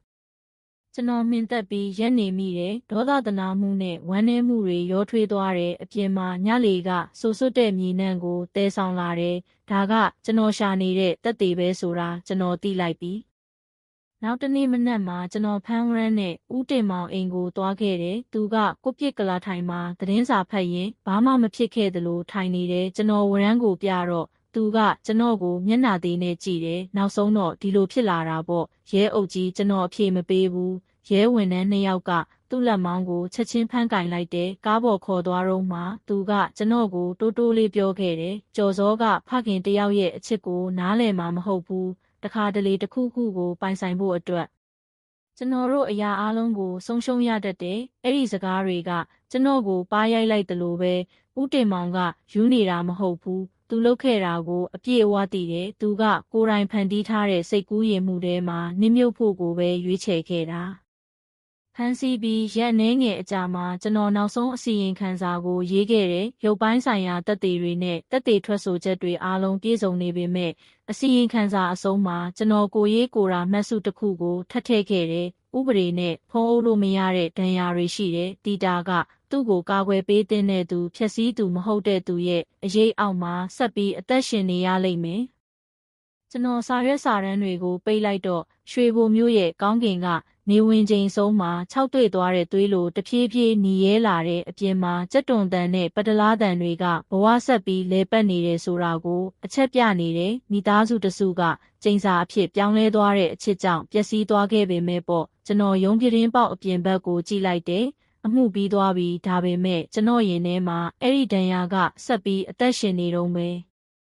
အဲ့ဒီညကမိုးသေးထန်စွာရွာသွန်းပြီးရွှေဘိုမြို့ရဲစခန်းရဲ့ခေါင်မိုးကိုစီးကျက်မမှန်ပဲရိုက်ခတ်နေတယ်ကျွန်တော်ရဲအုပ်အောင်မျိုးစစ်ကြောရေးခန်းထဲမှာတယောက်တည်းထိုင်နေတယ်ခေါင်းပေါ်ကနီယွန်မီချောင်းကမိတ်တုပ်နဲ့အေးဆက်ဆက်ဝင်းကျင်ကိုပိုပြီးညှိုးငယ်သွားစေတယ်ကျွန်တော်ရှေ့မှာတန်ကလာထိုင်အလွတ်တလုံးကသူ သူ့ရဲ့ဧည့်သည်ကိုစောင့်နေတယ်ဦးတင်မောင်လွန်ခဲ့တဲ့တစ်ပတ်ကရွာတရွာလုံးကိုကျွန်တော်အလုပ်သက်တမ်းတစ်လျှောက်မှာကြားခဲ့ဘူးသမျှတဲကအမှောင်မိုက်ဆုံးအပြစ်နဲ့တုံ့လို့သွားစေခဲ့တဲ့သူတကားဖြည်းဖြည်းချင်းပွင့်လာတဲ့ရဲဝန်ထမ်း2ယောက်ကလိမ်မော်ရောင်ကျင်းသားဝတ်စုံဝတ်ထားတဲ့ဦးတင်မောင်ကိုခေါ်လာတယ်သူ့လက်တွေကလက်ထိတ်ခတ်ထားပေမဲ့မျက်နာကထူးဆန်းတဲ့တည်ငြိမ်မှုကိုဆက်ပြီးပြသနေတယ်ထောင်ကအပြစ်ဒဏ်မဟုတ်ပဲအနားယူရာနေရာတစ်ခုလိုပဲသူကျွန်တော်ရှေ့မှာထိုင်ပြီးခပ်ပါပါပြုံးရင်းကြည့်တယ်ကြားဖို့အသင်ဖြစ်ပြီလားရဲအုပ်ကြီးလို့တူတိုးတိုးလေးပြောတယ်ကျွန်တော်တက်ပြေးရှည်ကြီးချလိုက်တယ်ကျွန်တော်အားလုံးကြားဖို့အသင်ဖြစ်ပါပြီဒါပေမဲ့စကလုံးတွေနဲ့မကစားပါနဲ့အမှန်အတိုင်းပြဩပါသူဖြည်းဖြည်းချင်းကောင်းညိပြီးကျွန်တော်တို့ကြားကစပွဲကိုကြည့်လိုက်တယ်သူ့အကြည့်တွေကသူ့ကိုတဖြည်းဖြည်းဖြက်စီးခဲ့တဲ့အတိတ်ကိုကြည့်နေသလိုလာကနေတယ်အားလုံးကအဲ့ဒီညကစခဲ့တာလို့သူစပြောတယ်ကြော်စောမူးပြီးပြန်လာတဲ့ညသူကတီတာကိုဆဲတယ်စပွဲကိုထုတယ်ပကံတွေကိုတောင်ပြစ်ပေါက်ခဲ့တယ်ကျွန်တော်ကိုယ်တိုင်မြင်ခဲ့တာကျွန်တော်သွေးတွေစူပွက်လာတယ်ဗျာကျွန်တော်သားကသူ့မိန်းမကိုဘလို့လို့ဒီလိုဆက်ဆံနိုင်ရတာလဲကျွန်တော်ဖြတ်မပြောဘဲနားထောင်နေလိုက်တယ်ကျော်စောအခန်းထဲဝင်သွားပြီးနောက်တီတာကမီးဖိုချောင်မှငိုနေတယ်ကျွန်တော်သူ့ကိုနှစ်သိမ့်ကျင်ယုံနဲ့အနားကပ်သွားခဲ့တယ်ဒါပေမဲ့သူကျွန်တော်ကိုကြည့်လိုက်တဲ့အခါသူ့မျက်လုံးထဲမှာတခုခုရှိနေတယ်ကြောက်တာမဟုတ်ဘူးမုန်းတာမဟုတ်ဘူးအကာအကွယ်တောင်းနေတယ်လို့မျိုးပဲကျွန်တော်အဲ့ဒါကိုအတိတ်ပဲမှားကောက်မိခဲ့တယ်ဦးတင်မောင်ခဏရက်သွားတယ်မျက်ရည်တွေစီးကျလာတယ်ကျွန်တော်သူ့ကိုပွေ့ဖက်လိုက်တော့သူမငင်းခဲ့ဘူးအဲ့ဒါကကျွန်တော်မိမဆုံးပြီးနောက်ပိုင်းကျွန်တော်ကိုကျွန်တော်လိုအပ်တယ်လို့ပထမဆုံးအကြအိမ်ခံစားခဲ့ရတာပဲအဲ့ဒီညကစပြီးကျွန်တော်လုံးသားကပြောင်းလဲသွားတယ်သူ့ကိုမြင်တိုင်းကျွန်တော်ပိုင်ဆိုင်ခြင်းလာတယ်ကျွန်တော်ရင်ဘတ်ထဲကစိတ်လှုပ်ရှားမှုကိုထိန်းချုပ်ထားလိုက်တယ်သူ့ပါဇက်ကထွက်လာတဲ့စကလုံးတိုင်းကဒဏ်ရာအစ်စ်ကိုထိုးဆွနေတဲ့ဓားမြောင်တစ်ချောင်းလိုပဲကျော်စောကတန်တရားဝင်လာတယ်လို့သူဆက်ပြောတယ်သူကအကြောင်းမရှိပဲခဏခဏဒေါသထွက်တတ်တယ်တညမှာသူ့အိမ်ရှိမှာအော်ဟစ်ပြီးကျွန်တော်ကိုသူ့မိန်းမကိုသွေးဆောင်တယ်လို့ဆွဆွဲတယ်ကျွန်တော်မထိန်နိုင်တော့ဘူးကျွန်တော်တို့ရန်ဖြစ်ကြတယ်တီတာကင်ထားတဲ့မီးဖိုချောင်ကရာကကျမ်းပြင်ပေါ်ကျသွားတယ်ပြီးတော့ကျွန်တော်မတိလိုက်ခင်မှာဓားကကျွန်တော်လက်ထဲမှာရောက်နေပြီးကျွန်တော်သူ့ကိုစူးစိုက်ကြည့်လိုက်တယ်မင်းသားကိုမင်းကိုယ်တိုင်ထိုးခဲ့တာလားဦးတင်မောင်ခေါင်းငုံလိုက်တယ်ဓာတ်ရိုက်တော့မဟုတ်ဘူးကျွန်တော်သူ့ကို၆လန့်ကျင်ယုံပဲဒါပေမဲ့ကျော်စောကထက်တိုက်ခိုက်လာတယ်ကျွန်တော်တို့လဲကျသွားပြီးဓားကသူ့ရင်ဘတ်ထဲဝင်သွားတယ်သွေးတွေထွက်လာတယ်သူကျွန်တော်ကိုစိုက်ကြည့်ခဲ့တယ်မျက်နာကဒေါသမထွက်ဘူးစိတ်ပြတ်သွားတဲ့ပုံစံပဲသူတိုးတိုးလေးပြောခဲ့တယ်အဖေကလူမဟုတ်တော့ဘူးတဲ့အခန်းထဲမှာတိတ်ဆိတ်မှုကလွှမ်းခြုံသွားတယ်အပြင်ကမိုးတန်ကတိုးညင်းသွားတယ်နေရန်ကနာရီတန်ကအပြစ်ဝင်ခံချက်စီကိုအချိန်ကိုရေတွက်နေသလိုကြားနေရတယ်အဲ့ဒီနောက်ဘလို့ဦးတင်မောင်ကအားနေတဲ့အတန်နဲ့ဆက်ပြောတယ်တီတာရောက်လာတယ်သူထိတ်လန့်တကြားអော်တယ်ကျွန်တော်သူ့ကိုနှစ်သိမ့်ဖို့စူးစမ်းပေမဲ့သူကကျွန်တော်ကိုတွန်းထုတ်ပြီးအိမ်ပြင်ကိုပြေးထွက်သွားတယ်ကျွန်တော်ထိတ်လန့်သွားတယ်သူတိုင်ကြားမှာကိုကြောက်တယ်ဒါနဲ့ကျွန်တော်ကြော်စောရဲ့အလောင်းကိုအိမ်နောက်ဖေးကိုဆွဲသွားခဲ့တယ်တရက်ပင်နားမှာမြုပ်လိုက်တယ်မနှက်လင်းတော့ရန်ဖြစ်ပြီးအဝေးကိုထွက်သွားတယ်လို့ရွာသားတွေကိုပြောလိုက်တယ်သူမျက်လုံးမှိတ်လိုက်တယ်တီတာကလာပေါင်းများစွာတိတ်ဆိတ်နေခဲ့တယ်ဒါပေမဲ့သူကျွန်တော်ကိုထပ်မကြည့်တော့ဘူးကျွန်တော်စကားပြောဖို့စူးစမ်းတိုင်းသူငိုယုံပဲငိုတယ်သူအားလုံးမေ့သွားလိမ့်မယ်လို့ကျွန်တော်ထင်ခဲ့တာဒါပေမဲ့တကယ်တော့အပြစ်ကိုဘယ်တော့မှမြုပ်လို့မရဘူးပဲရဲအုပ်ကြီးကျွန်တော်သူ့ကိုအချိန်တော်ကြာကြည့်လိုက်တယ်မင်းကမင်းသားကိုတက်ယုံတယ်မကဘူးမင်းချွေးမရဲ့ဘဝကိုပါဖျက်ဆီးခဲ့တယ်ဆိုတာသိရဲ့လားမင်းကိုချစ်တဲ့အသက်နှစ်ချောင်းကိုမင်းလူယူခဲ့တာသူဖြည်းဖြည်းချင်းခေါင်းညိတ်တဲ့အတန်ကကြားရယုံလေးပဲကျွန်တော်သိပါတယ်ဒါပေမဲ့ကျွန်တော်လဲလူသားပဲဗျာကျွန်တော်အားနေတယ်ကျွန်တော်အထီးကျန်တယ်အချစ်ကအဲ့ဓာတွေအားလုံးကိုစေကြောပေးနိုင်လိမ့်မယ်လို့ကျွန်တော်ထင်ခဲ့တာတကယ်တော့အပြစ်ကမွေးဖွားလာတဲ့အချစ်ကငရဲကိုပဲယူဆောင်လာတာပဲကျွန်တော်သူ့မျက်နှာကိုကြာကြာကြည့်လိုက်တယ်အဲ့ဒီမှာနောင်တနဲ့မာနရောထွေးနေတယ်တက်ဖြတ်ခဲ့လို့နောင်တရတယ်ဒါပေမဲ့အချစ်လို့ထင်တဲ့အရာကိုတခဏပိုင်ဆိုင်ခဲ့ရလို့လဲမာနရှိနေတယ်အဲ့ဒီနောက်ဘာလို့အဖမ်းမခံခဲ့တာလဲလို့ကျွန်တော်ဖြည်းဖြည်းချင်းမေးလိုက်တယ်။ဦးတင်မောင်6ကက်ကက်ရေလိုက်တယ်။ဘာအတွက်လဲဖျားသခင်ကကျွန်တော်ကိုအိမ်မက်တွေကနေတဆင့်အပြစ်ပေးလိုက်မယ်လို့ကျွန်တော်ထင်ခဲ့တာရဲတွေကနေတဆင့်မဟုတ်ဘူး။ဒါပေမဲ့ညတိုင်းကြော်စောရဲ့မျက်နှာကကျွန်တော်စီလာတယ်ကျွန်တော်မျက်လုံးမှိတ်လိုက်တိုင်းသူကကျွန်တော်ကိုတင်နားမှာရက်ပြီးအတန်တိတ်ဆိုင်ကြည့်နေတယ်သူကောင်းကုန်ပြီး တုံရင်လာတယ်အဲ့ဒါကအိမ်မက်မဟုတ်ဘူးရဲအုပ်ကြီးကြော်စောမကျွတ်လွတ်သေးဘူးလို့ကျွန်တော်ယုံကြည်တယ်အခုကျွန်တော်ဒီမှာရောက်နေတော့သူ့ဝိညာဉ်ငြိမ်သက်သွားလောက်ပြီကျွန်တော်အဖြေမပေးဘူးရင်ထဲမှာခါတက်တဲ့ခံစားချက်တစ်ခုရှိနေတယ်ကျွန်တော်ရဲ့ရဲရာရှိဘဝတစ်လျှောက်မှာအမှုများစွာကိုကင်တွယ်ခဲ့ဘူးတယ်ပတ်စံလက်စားချေမှုဒါမှမဟုတ်ဖောက်ပြန်မှုကြောင့်ဖြစ်တဲ့လူတက်မှုတွေပေါ့ဒါပေမဲ့ဒီတစ်ခုကမတူဘူးဒါကပုတ်တိုးသွားတဲ့အချစ်အကြောင်းဖခင်တယောက်ရဲ့မေတ္တာကအစိတ်အဖြစ်ပြောင်းလဲသွားတဲ့အကြောင်းပဲသူ့ကိုအချုပ်ခန်းကိုပြန်မခေါ်ခင်ကျွန်တော်သူ့ကိုတစ်ခေါက်ထပ်ကြည့်လိုက်တယ်တီတာအတွက်ဘာများမှချင်းသေးလဲဦးတင်မောင်ကျမ်းပြင်ကိုကြည့်ပြီးတိုးတိုးလေးပြောတယ်ကျွန်တော်သူ့ကိုဘယ်တော့မှမနာကျင်စေချင်ခဲ့ဘူးလို့ပြောပေးပါပြီးတော့အဲ့ဒီအချိန်ကိုပြန်သွားလို့ရရင်ကြော်စောကိုအသက်ရှင်ခွင့်ပေးပြီးကျွန်တော်ကိုယ်တိုင်ပဲတေးလိုက်မှာပါလို့ကျွန်တော်သူ့မျက်လုံးတွေကိုကြည့်ပြီးအဲ့ဒီစကားနောက်ွယ်ကရိုးသားမှုကိုရှာဖွေခဲ့တယ်ဒါပေမဲ့ကျွန်တော်တွေးခဲ့တာကဟာလာဟင်းလင်းဖြစ်နေတဲ့အရာတစ်ခုပဲသူ့ကိုခေါ်သွားတော့ကျွန်တော်တယောက်တည်းပြန်ကြံခဲ့တယ်။စပွဲပေါ်မှာအရင်ကတက်တေကန်ပစ္စည်းတွေးခဲ့တဲ့နေ့ကသွေးစတစ်ဆက်ကတ်နေတုန်းပဲကျွန်တော်တ िश ူးနဲ့တို့ထိပြီးအနီရောင်ရင်ကိုကြည့်လိုက်တဲ့စိတ်ထဲမှာဦးတင်မောင်ရဲ့စကားကပဲ့တင်ထက်နေတဲ့အပြစ်ကမွေးဖွားလာတဲ့အချစ်ကငရဲကိုပဲယူဆောင်လာတာပဲကျွန်တော်အဲ့ဒါကိုကိုရေးကိုရာစုံစမ်းစစ်ဆေးရေးမှတ်စုထဲမှာရေးလိုက်တဲ့ဥပဒေသက်သေအဖြစ်မဟုတ်ပဲလူတက်မှုတိုင်းရဲ့နောက်ွယ်မှာမှားယွင်းတဲ့နီလန်းနဲ့ချစ်ခဲ့ဘူးတဲ့လူသားတွေရှိတယ်ဆိုတာကိုသတိပေးချက်အနေနဲ့ပေါ့အပြင်မှာမိုးဆဲသွားပြီးဒါပေမဲ့ကျွန်တော်ရင်ထဲမှာမုန်တိုင်းကမပြီးဆုံးသေးဘူးဦးတင်မောင်ဝန်ခံပြီးနောက်ပိုင်းရက်သက်တစ်ပတ်အနည်းငယ်ကြာသွားခဲ့ပြီးအရင်ကလှုပ်လှုပ်ရှားရှားဖြစ်နေတဲ့ရွှေဘိုမျိုးကရွာလေးဟာအခုဆိုရင်ပြန်လဲတိတ်ဆိတ်နေပြီးဒါပေမဲ့အဲ့ဒီတိတ်ဆိတ်မှုကထူးဆန်းနေတဲ့ပတ်တီးနယ်စည်းထားပေမဲ့အနာကအမှန်တကယ်မကြက်သေးသလိုမျိုးပဲပုံမှန်အတိုင်းမြင်နေရတဲ့နေ့စဉ်ဘဝနောက်ွယ်မှာမျက်နှာပြင်အောက်မှာဆက်ပြီးစီးဆင်းနေတဲ့နာကျင်မှုတစ်ခုရှိနေတယ်။ကျွန်တော်ရဲအုပ်အောင်မျိုးညဘက်တွေမှာထူးဆန်းတဲ့အိမ်မက်တွေကြောင့်မကြာခဏနိုးထနေတုန်းပဲအိမ်မက်ထဲမှာကျွန်တော်ဦးတင်မောင်ရဲ့အိမ်ချံဝင်းထဲမှာရက်နေတဲ့ကြော်စောရဲ့အလောင်းမြုပ်ခဲ့တဲ့တရက်ပင်ကမြင်မားစွာထိုးထွက်နေပြီးသူ့မြေကြီးထဲကနေမချောက်တွေ့နိုင်တဲ့သွေးတွေစီးကျနေတဲ့အိမ်ထဲကနေတီတာကတစုံတစ်ယောက်ရဲ့နာမည်ကိုခေါ်ရင်းငိုနေတဲ့အတန်ထွက်လာတယ်။ဒါပေမဲ့ကျွန်တော်အနာကပ်ဖို့စူးစမ်းတိုင်းအိမ်တကားကအလိုလိုအကျယ်ကြီးပိတ်သွားတယ်။ဘသူ့ကိုမှအထဲဝင်ခွင့်မပြုသလိုမျိုးပဲ။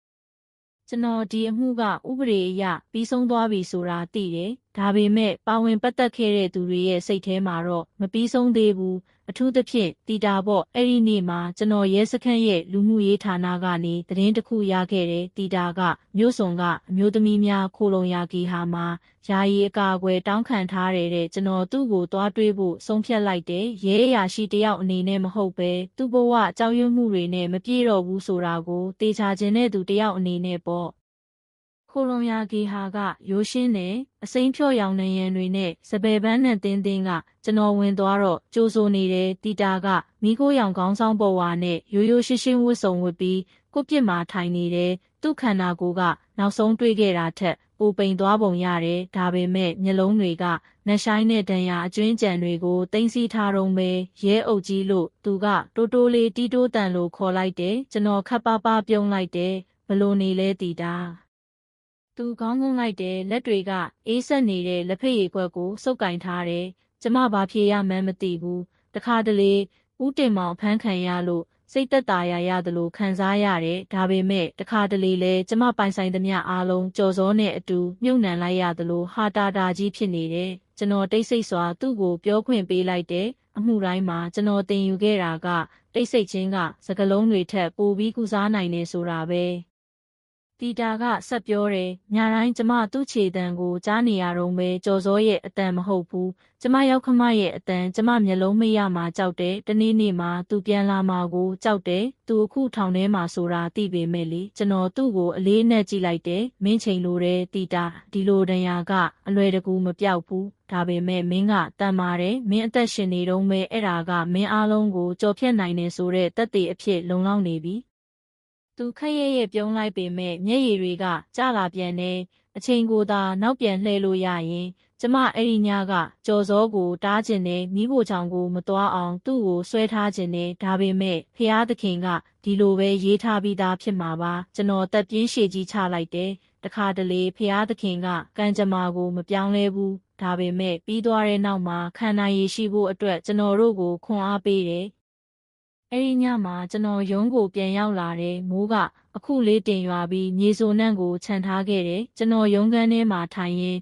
းဦးတင်မောင်ရဲ့အမှုတွဲကိုပြန်ဖွင့်လိုက်တယ်လိုအပ်လို့မဟုတ်ပဲစိတ်ထဲမှာအမှန်တကယ်မပိတ်သိမ်းနိုင်သေးလို့ပါအမှုတွဲရဲ့နောက်ကျောမှာဓာတ်ပုံအဟောင်းတစ်ပုံရှိတယ်ဦးတင်မောင်ကျော်စောနဲ့တီတာတို့အစိမ်းရောင်လေကွင်းကိုနောက်ခံထားပြီးအိမ်ရှိမှာပြုံးနေကြတယ်အဲ့ဒီဓာတ်ပုံကအရာအားလုံးအိမ်မက်ဆိုးအဖြစ်မပြောင်းလဲခင်ကရိုက်ထားတာကျွန်တော်ကျော်စောရဲ့မျက်နှာကိုကြည့်ပြီးဦးတင်မောင်ဘက်ကိုလှည့်ကြည့်လိုက်တယ်သွေးသားတော်ဆက်ပေမဲ့လမ်းမားတဲ့အချစ်ကြောင့်ကွဲကွာသွားတဲ့ယောက်ျား2 ယောက်ကျွန်တော်ကလထိုင်မှာမိလိုက်တယ်တခါတလေရဲရာရှိဖြစ်ရတာကတရားခံကိုဖမ်းဆီးရုံတသက်မဟုတ်ပဲအမှုကခြံထားခဲ့တဲ့ဒဏ်ရာအကျွင်းကြံတွေကိုပါထမ်းဖို့ရတယ်လို့ခံစားရတယ်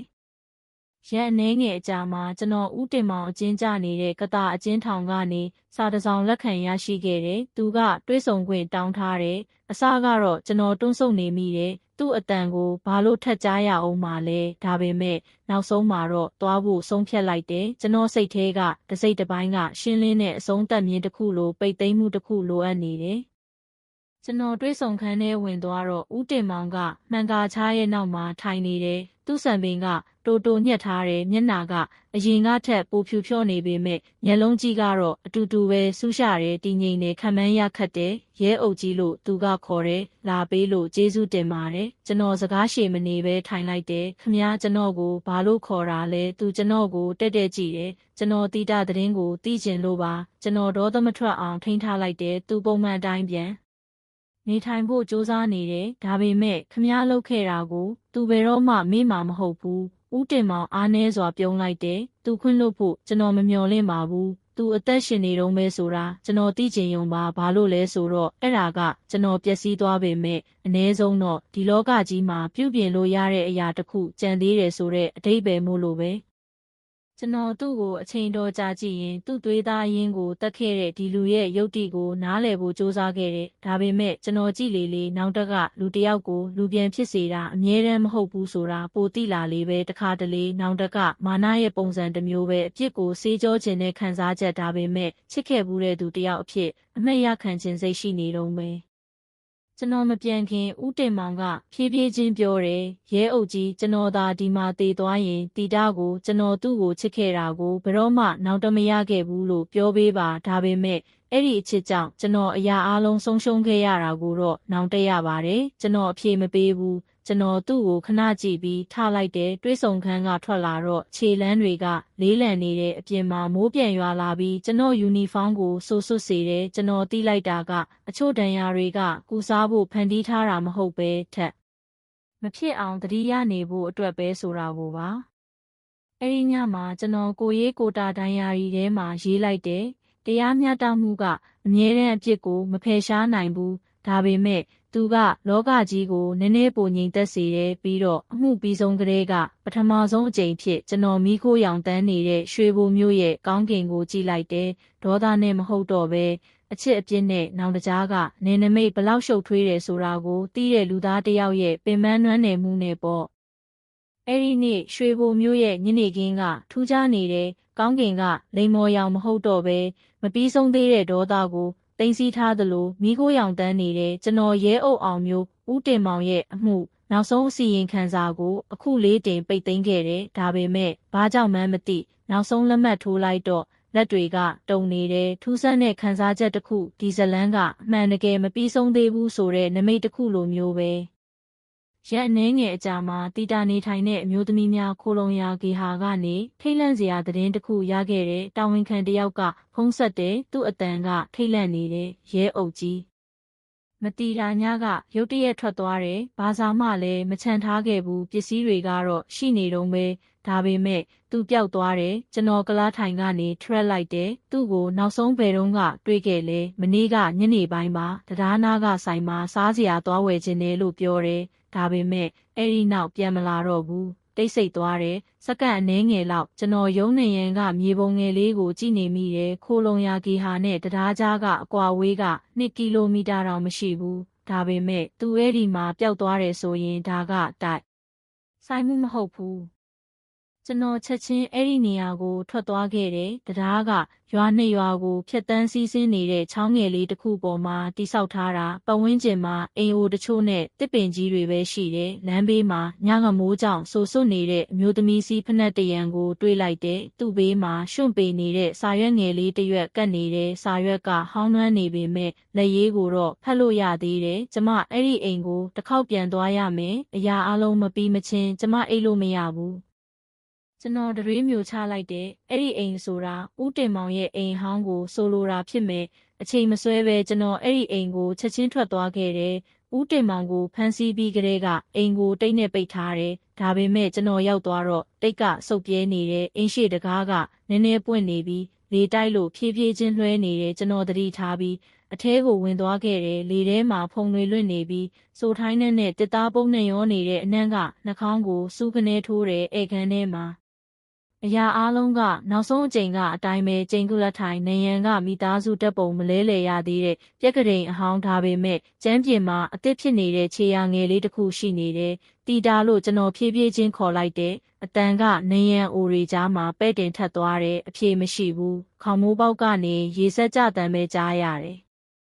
ကျွန်တော်အခန်းတစ်ခုပြီးတစ်ခုရှောက်ကြည့်ခဲ့တယ်မိဖို့ချောင်ရောက်တော့တစ်ခုခုကကျွန်တော်ကိုရက်တန့်သွားစေတယ်တစ်သားစပွဲပေါ်မှာအရင်ကမရှိခဲ့တဲ့ဓာတ်ပုံအဟောင်းတစ်ပုံရှိနေတယ်ဓာတ်ပုံထဲမှာတီတာကအိမ်ရှိမှာရက်နေတယ်ပြုံးနေတယ်ဒါပေမဲ့သူ့နောက်ွယ်မှာအရေးမိန်တစ်ခုရှိနေတယ်ကျွန်တော်ဓာတ်ပုံကိုဓမီရောင်နဲ့အနီးကပ်ကြည့်လိုက်တယ်အရေးကဦးတင်မောင်ရဲ့ပုံစံနဲ့တူတယ်ကျွန်တော်တရွေးမျိုးချလိုက်တယ်ဒါကကြော်စောမသေးခင်ကရိုက်ထားတာလို့ကျွန်တော်တိုးတိုးလေးရေရွံ့မိတယ်ရုတ်တရက်အိမ်နောက်ဖေးကနေပစ္စည်းကြတန်တစ်ခုထွက်လာတယ်ကျွန်တော်အဲ့ဒီဘက်ကိုပြေးသွားခဲ့တဲ့ခြံထဲမှာကြော်စောကိုအရင်ကမြုပ်ခဲ့တဲ့တရက်ပင်နားမှာလူတစ်ယောက်ကျွန်တော်ကိုကြောပေးပြီးရက်နေတဲ့ပိန်သွဲတဲ့ခန္ဓာကိုမိခိုးရောင်ခေါင်းဆောင်ပေါ်ဝါပခုံးတွေကတုံနေတယ်တီတာလို့ကျွန်တော်အော်ခေါ်လိုက်တယ်ဒီမှာဘာလုပ်နေတာလဲသူဖြည်းဖြည်းချင်းလှည့်ကြည့်တယ်မျက်နာကဖြူဖြော့နေတယ်မျက်လုံးတွေကအိမ်မက်ဆိုးကနေအခုမှနိုးလာတဲ့သူတစ်ယောက်လိုလာနေတယ်ရဲအုပ်ကြီးကျမသူ့အတန်ကိုထပ်ကြားရတယ်။ဒီမြေကြီးထဲကနေသူတရက်ပင်အမြင့်နားကမြေကိုလက်ညှိုးထိုးပြတယ်။ကျော်စောကကျမကိုခေါ်နေတယ်။ကျွန်တော်အနားကပ်ပြီးသူ့ကိုနှစ်သိမ့်ဖို့စူးစမ်းလိုက်တယ်။တီတာဒီမှာဘယ်သူမှမရှိဘူး။ကျော်စောကျွလွတ်သွားပါပြီ။ဒါပေမဲ့သူပြင်းပြင်းထန်ထန်ခေါင်းခါတဲ့မျက်ရည်တွေစီးကျလာတယ်မဟုတ်ဘူး။သူမကျွလွတ်သေးဘူး။သူဒေါသထွက်နေတယ်သူကကျမကိုတခုခုမြင်စေခြင်းနဲ့ရုတ်တရက်သူဒူးထောက်ပြီးမြေကြီးကိုလက်ပလာနဲ့တူးဆွတော့တယ်ကျွန်တော်သူ့ကိုတားပေမဲ့သူကပူကတ်ခံထားရသူတယောက်လိုအော်ဟစ်ပြီးရုန်းကန်နေကျမကိုကြည့်ခွင့်ပေးပါကျမဘာလို့အသက်ရှင်နေသေးလဲဆိုတာသိပေးရစေကျွန်တော်သူ့ကိုဆွဲထုတ်ဖို့စူးစမ်းပေမဲ့သူ့လက်ချောင်းတွေကမြေကြီးကိုချစ်မိသွားတယ်အဲ့ဒီထဲကနေကျွန်တော်မထင်မှတ်ထားတဲ့အရာတစ်ခုထွက်လာတယ်နှလုံးပုံစံငွေဆွဲကြိုးငယ်လေးတကုံကျွန်တော်အဲ့ဒီပစ္စည်းကိုမှတ်မိနေတယ်ဘာလို့လဲဆိုတော့ဓာတ်ပုံအဟောင်းထဲမှာကြော်စောကအဲ့ဒါကိုဝစ်ဆင်ထားလို့ပဲကျွန်တော်တီတာကိုကြည့်လိုက်တယ်မင်းဒါကိုအခုမှတွေ့တာတေချာလားသူကောင်းညိတ်တယ်မျက်နာကတုံနေတယ်ဟုတ်ကဲ့အလောင်းတူးဖော်တော့ကကျမဒီဆွဲကြိုးကိုမမြင်ခဲ့ဘူးကျွန်တော်ကြောရိုးတစ်လျှောက်မှာအေးဆက်တဲ့ခံစားချက်တစ်ခုစီးဆင်းသွားတယ်အကယ်၍ဆွဲကြိုးကအခုမှပေါ်လာတယ်ဆိုရင်တူးဖော်မှုပြီးကလေးကတစုံတစ်ယောက်ကဒီနေရာကိုလာခဲ့တယ်ဆိုတဲ့အတိတ်ပဲဒါပေမဲ့ဘသူလဲညဘက်မှာကျွန်တော်ရုံးကိုပြန်ရောက်ပြီးအကျဉ်းထောင်ရဲ့လာရောက်တွေ့ဆုံသူစရင်းကိုစစ်ဆေးခဲ့တယ်လွန်ခဲ့တဲ့တစ်လအတွင်းမှာကျွန်တော်အပြင်ဦးတင်မောင်ကိုလာရောက်တွေ့ဆုံခဲ့တဲ့သူတစ်ယောက်ရှိနေတယ်အမည်မသိအမျိုးသမီးတစ်ယောက်ဧည့်သည်စာအုပ်မှာသူ့နာမည်ကိုခင်မျိုးအေးလို့ရေးထားတယ်ကျွန်တော်မျက်မှောင်ကျုပ်လိုက်တယ်ဒီခင်မျိုးအေးကဘသူလဲတီတာမှာဒီနာမည်နဲ့ဆွေမျိုးမရှိဘူးနောက်တနေ့မနက်မှာကျွန်တော်အဲ့ဒီလာရောက်တွေ့ဆုံသူရဲ့လိပ်စာကိုလိုက်ရှာခဲ့တယ်လိပ်စာကအတုဖြစ်နေတယ်ဒါပေမဲ့ရွာရဲ့မှတ်တမ်းအဟောင်းထဲမှာကျွန်တော်အလားတူနာမည်တစ်ခုကိုတွေ့ခဲ့တယ်ခင်မျိုးအေး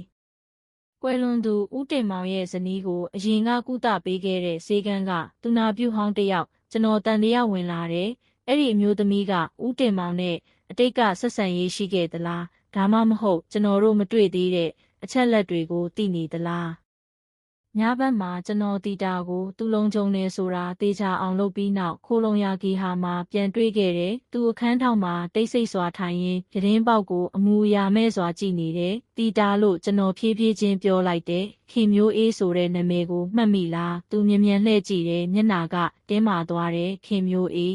။သူကကျမရောက်ခမရဲ့တငယ်ချင်းအမေအသက်ရှိတုန်းကအိမ်ကိုတခါတလေလာတတ်တယ်။ကျွန်တော်ကိုကိုင်းလိုက်တယ်။သူမကြသေးခင်ကဦးတင်မောင်ကိုထောင်မှာသွားတွေ့ခဲ့တယ်ဆိုတာမင်းသိလားတီတာအချိန်အတော်ကြာတိတ်ဆိတ်နေတယ်အဲ့ဒါမဖြစ်နိုင်ဘူးခင်မျိုးအေးတည်သွားပြီးလွန်ခဲ့တဲ့နှစ်ကကျွန်တော်သွေးတွေရက်တန့်သွားသလိုပဲဘာကိုဆိုလိုတာလဲကျမသူ့အတူပေါက်ကိုတက်ခဲ့တယ်ကျမကိုယ်တိုင်မြင်ခဲ့တာကျွန်တော်သူ့ကိုမယုံနိုင်စွာကြည့်လိုက်တယ်ဒါဆိုရင်အချင်းထောင်ဧည့်သည်စာအုပ်မှာအဲ့ဒီနာမည်ကိုရေးသွားတဲ့အမျိုးသမီးကဘသူလဲညကပိုနှက်လာတယ်ကျွန်တော်ရုံးကားရဲပြန်ရောက်ပြီးခိုလုံရာဂီဟာကိုအဝေးကနေကြည့်နေမိတယ်ညလေကဘဲကမှန်းမသိတိုးတိုးလေးအတန်ကိုတဲဆောင်လာတယ်ကားမှန်ထဲမှာကျွန်တော်တခုခုကိုတွေးလိုက်တယ်မိခိုးရောင်ခေါင်းဆောင်ပေါ်ဝါနဲ့အမျိုးသမီးတယောက်ရဲ့အရေးကခိုလုံရာဂီဟာခြံစည်းရိုးနားမှာရက်နေပြီးကျွန်တော်လှည့်ကြည့်လိုက်တော့ချက်ချင်းပျောက်ကွယ်သွားတယ်ကျွန်တော်ရင်ဘတ်ကိုဖိထားတဲ့မကောင်းတဲ့နမိတ်ကိုဖယ်ရှားဖို့စူးစမ်းရင်းမျက်နှာကိုပို့လိုက်တယ်ဒီအမှုကပြီးဆုံးသင့်ပြီဒါပေမဲ့ဘာကြောင့်မှန်းမသိကျွန်တော်မိခိုးရောင်တန်းနေတဲ့ရွှေဘူမျိုးရဲ့ကောင်းကင်ကိုကြည့်လိုက်တိုင်းမဖော်ထုတ်ရသေးတဲ့လျှို့ဝှက်ချက်တစ်ခုကြံနေသေးသလိုခံစားရတယ်လူတက်မှုကိုယ်တိုင်ထက်အများကြီးပိုမှောင်မိုက်တဲ့လျှို့ဝှက်ချက်တစ်ခုပေါ့အဲ့ဒီမနက်မိုးကအညာတာမဲ့စွာရွာသွန်းနေတဲ့ရွှေဘူမျိုးရဲ့ကောင်းကင်ကတစုံတစ်ခုကိုဖုံးကွယ်ထားသလိုမျိုးမိုင်းနေတဲ့ကျွန်တော်ရဲအုပ်အောင်မျိုးရုံးကားထဲမှာထိုင်ရင်းအခုဆိုရင်ချစ်ရာတွေနဲ့အနီရောင်အမှတ်သားတွေပြည့်နေတဲ့မြေပုံကိုကြည့်နေတဲ့ခင်မျိုးအေးဆိုတဲ့နာမည်ကကျွန်တော်ဆွဲထားတဲ့မြင်းအားလုံးရဲ့ဗဟိုချက်ဖြစ်နေတဲ့အားလုံးကတနေရာတဲကိုပဲဥတီနေတယ်ရွှေဘုံမျိုးအနောက်ဘက်တောင်ကုန်းချေရင်ကဇေဒီကုန်းရွာအဲ့ဒီနာမည်ကကျွန်တော်ကိုနှောက်ယှက်နေတုန်းပဲခင်မျိုးအေးကတေဆုံးပြီးဖြစ်တဲ့နဲ့ဒါပေမဲ့တစုံတစ်ယောက်ကသူ့ရဲ့ကိုတုံးပြီးဦးတင်မောင်ကိုထောင်မှာသွားတွေ့ခဲ့တယ်ဒါကတိုက်ဆိုင်မှုမဟုတ်ဘူးနောက်ွယ်မှာပုံးကွယ်နေတဲ့ရည်ရွယ်ချက်တစ်ခုရှိနေတယ်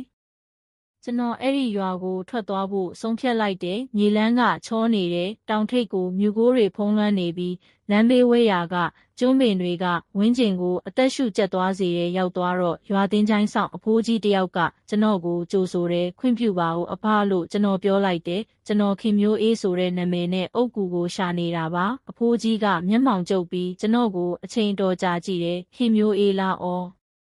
ဟုတ်တယ်သူ့အုပ်ကူကအနောက်ဘက်ထောက်မှာဒါပေမဲ့ထူးဆန်းနေပြလွန်ခဲ့တဲ့3လကသူ့နာမည်ကန်ပြီးပြပျောက်သွားတယ်ဒီကလူတွေတော်တော်ကြရက်ရိုက်သွားကြတယ်ကျွန်တော်အသက်အောင်လိုက်တယ်ပျောက်သွားတယ်ဘသူယူသွားတာလဲမသိဘူးဒါပေမဲ့အဲ့ဒီညကရွာသားတချို့ကတင်းချိုင်းဘက်ကနေမီးအောင်မြင်လိုက်တဲ့လူတယောက်တူးနေတယ်လို့မျိုးပဲ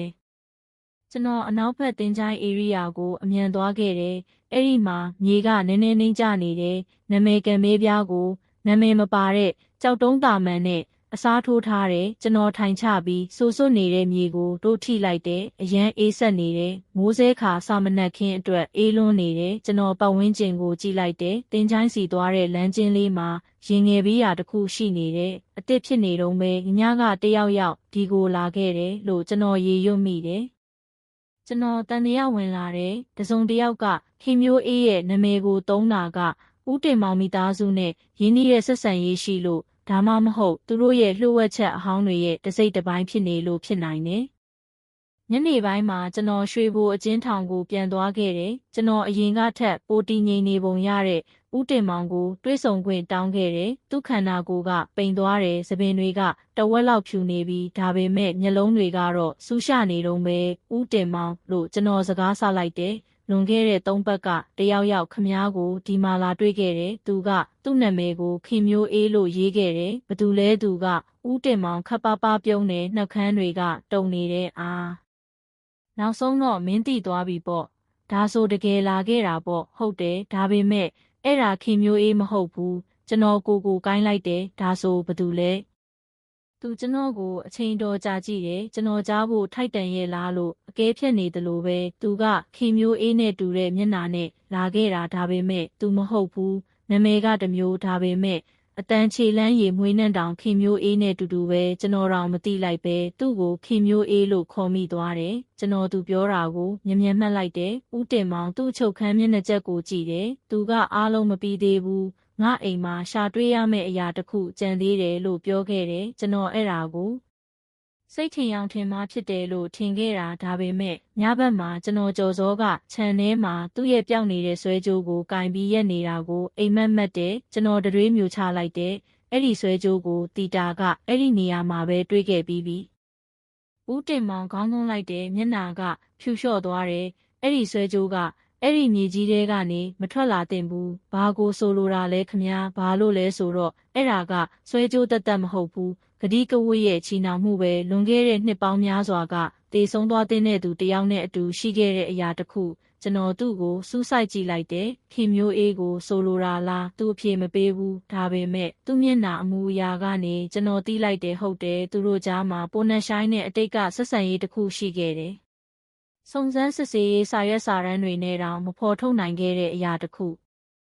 ညဘက်မှာကျွန်တော်အိတ်မပျော်ခဲ့ဘူးဦးတင်မောင်ရဲ့နောက်ဆုံးစကားကခေါင်းထဲမှာပဲ့တင်ထက်နေတယ်ဂတိကဝတ်ရဲ့ချီနှောင်မှုကျွန်တော်မှတ်တမ်းအဟောင်းတွေကိုပြန်ဖွင့်လိုက်တယ်ကွယ်လွန်သူဦးတင်မောင်ရဲ့ဇနီးရဲ့ဆေးမှတ်တမ်းထဲမှာခင်မျိုးအေးဆိုတဲ့သူနာပြုနာမည်ပါဝင်တယ်ဒါပေမဲ့မှတ်စုအောက်ခြေမှာထပ်ဆောင်မှတ်ချက်တစ်ခုရေးထားတယ်အခြားဆေးရုံတို့ပြောင်းရွှေ့ရန်ညှင်းဆန်သည်လူနာမိသားစုနှင့်ဆက်ဆံရေးအလွန်နီးကပ်သည်အဲ့ဒီစာကြောင်းကကျွန်တော်နှလုံးခုန်မြန်သွားစေတဲ့ခင်မျိုးအေးကတကယ်တော့ဦးတင်မောင်နဲ့အရင်ကသည်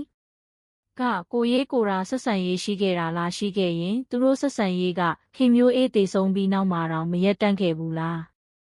ကျွန်တော်အဲ့ဒီညမှာဦးတင်မောင်အိမ်ကိုပြန်သွားဖို့ဆုံးဖြတ်လိုက်တဲ့အိမ်ကအခုတိတ်ဆိတ်နေပြီဒါပေမဲ့ကျွန်တော်ဝင်သွားတော့စမယ်ပန်းနဲ့တင်းကိုရလိုက်တယ်ဒီအမှုကိုပထမဆုံးစုံစမ်းတုန်းကလိုအနက်မျိုးပဲဧခမ်းမီးကပိတ်ထားတယ်ဒါပေမဲ့သတင်းပေါက်ကနည်းနည်းပွင့်နေတယ်လေကဖြည်းဖြည်းချင်းတိုက်ခတ်နေပြီးနန်ရန်ကဦးတင်မောင်ရဲ့မိသားစုဓာတ်ပုံကပြုတ်ကျနေတယ်ဘောင်ကကွဲအပ်နေတယ်ဓာတ်ပုံနောက်ွယ်မှာစာရွက်အဟောင်းတစ်ရွက်ကတ်နေတယ်လက်ရည်ကဆေးမှတ်တမ်းထဲကခင်မျိုးအေးရဲ့လက်ရည်နဲ့တူတယ်ကျမမသွားဘူးဂရိတီမဲ့အချိန်ကိုပဲစောင့်နေတာကျွန်တော်စာရွက်ကိုတင်းဆုပ်ကင်လိုက်တယ်အေးဆက်တဲ့ခံစားချက်ကကြောရိုးတစ်လျှောက်စီးဆင်းသွားတယ်ဒါကတိုက်ဆိုင်မှုမဟုတ်ဘူးတစုံတစ်ယောက်ကတကယ်ပဲခင်မျိုးအေးရဲ့နာမည်ကိုသုံးပြီးအတုအယောင်ထက်အများကြီးပိုနဲ့ဆိုင်တဲ့အရာတစ်ခုကိုကစားနေတာနောက်တစ်နေ့မှာကျွန်တော်တီတာကိုပြန်တွေးခဲ့တယ်သူနည်းနည်းပြန်ကောင်းလာပြီဒါပေမဲ့မျက်လုံးတွေကတော့ညှိုးငယ်နေတုန်းပဲကျွန်တော်စာရွက်ကိုသူ့ကိုပြလိုက်တယ်သူဖြည်းဖြည်းချင်းဖတ်ပြီးမျက်နှာကဖြူလျှော့သွားတယ်ဒီလက်ရေးကကျမရောက်ခမတ်ရဲ့စာအဟောင်းထဲကလက်ရေးနဲ့တူတူပဲကျွန်တော်သူ့ကိုကြည့်လိုက်တယ်မင်းတေချာလားဟုတ်ကဲ့ကျမသူ့ကိုဘီရိုရှင်းလင်းကူညီတုန်းကခင်မျိုးအေးဆိုတဲ့သူစီကစာတစ်စောင်ကိုတွေ့ဘူးတယ်သူတို့ကငယ်ငယ်ကလေးကတငယ်ချင်းတွေဒါပေမဲ့ခင်မျိုးအေးရေးခဲ့တဲ့နောက်ဆုံးစာထဲမှာဦးတင်မောင်မိသားစုကိုစောင့်ရှောက်မယ်ဆိုတဲ့ကတိတစ်ခုပါဝင်နေတေဆုံးပြီးနောက်မှာတောင်ပေါ့ကျွန်တော်သူ့ကိုစိုက်ကြည့်လိုက်တယ်တီတာအဲ့ဒီကတိရဲ့အတိတ်ပဲကိုမင်းတီလားသူဖြည်းဖြည်းချင်းခေါင်းခါပြီးတိုးတိုးလေးပြောတယ်ကျမရောက်ခမကတခါပြောဘူးတယ်တေချင်းတရားနဲ့တောင်ဖြတ်တောက်လို့မရတဲ့အရာတွေရှိတယ်တဲ့ခိုးလုံရဂေဟာကထွက်လာတော့နေဝင်ခါနီးပြီးလမ်းတွေကခြောက်တွေ့နေတယ်ကျွန်တော်ကားရှိမှခဏရက်ပြီးခင်မျိုးအေးရဲ့တင်းချိုင်းရှိတဲ့ဇေဒီကုန်းတောင်ဘက်ကိုလှမ်းကြည့်လိုက်တယ်အဲ့ဒီမှာတစ်ပင်တွေကြားကနေမီးအိမ်ရောင်လိုအလင်းရောင်ငယ်လေးတစ်ခုမိတ်တုပ်ဖြစ်နေတယ်ကျွန်တော်ကားဆက်နှိုးလိုက်တယ်ဒါပေမဲ့နောက်ကြီးမှန်တဲ့ကတခုခုကကျွန်တော်ကိုလဲချောင်းနှင်သွားစေတယ်သပင်ရှည်နဲ့အမျိုးသမီးတစ်ယောက်ကလမ်းဘေးမှာရက်နေတယ်ဖြူဖြောတဲ့အယောင်နဲ့သူနာပြုဝတ်စုံအဟောင်းဝတ်ထားတယ်သူကျွန်တော်ကိုတဲ့ကြည့်အမူအရာမဲ့စွာပြီးတော့မြူကိုးထဲမှာပျောက်ကွယ်သွားတယ်ကျွန်တော်မြင်ခဲ့တာကတကယ်လားဒါမှမဟုတ်ပင်ပန်းနေတဲ့စိတ်ရဲ့ပုံရိပ်ရောင်လားဆိုတာကျွန်တော်မသိဘူးဒါပေမဲ့ကျွန်တော်တခုတော့သိတယ်ဒီအမှုကမပြီးသေးဘူးမတည်သေးတဲ့ဂတိအဟောင်းတစ်ခုရှိနေပြီးအခုချက်လက်အားလုံးကတနေရာတဲကိုပဲဥတီနေတဲ့ခင်မျိုးအေးရဲ့တင်ချိုင်းအဲ့ဒီညမှာကျွန်တော်ကိုဂတိပေးခဲ့တယ်ဥပဒေနဲ့ဖြစ်စေလူယုတ်တီးနဲ့ဖြစ်စေရှင်းပြလို့မရတဲ့အရာတစ်ခုကိုစန့်ကျင်ရရင်တော့အဲ့ဒီအမှန်တရားကိုကျွန်တော်တူးဖော်မယ်လို့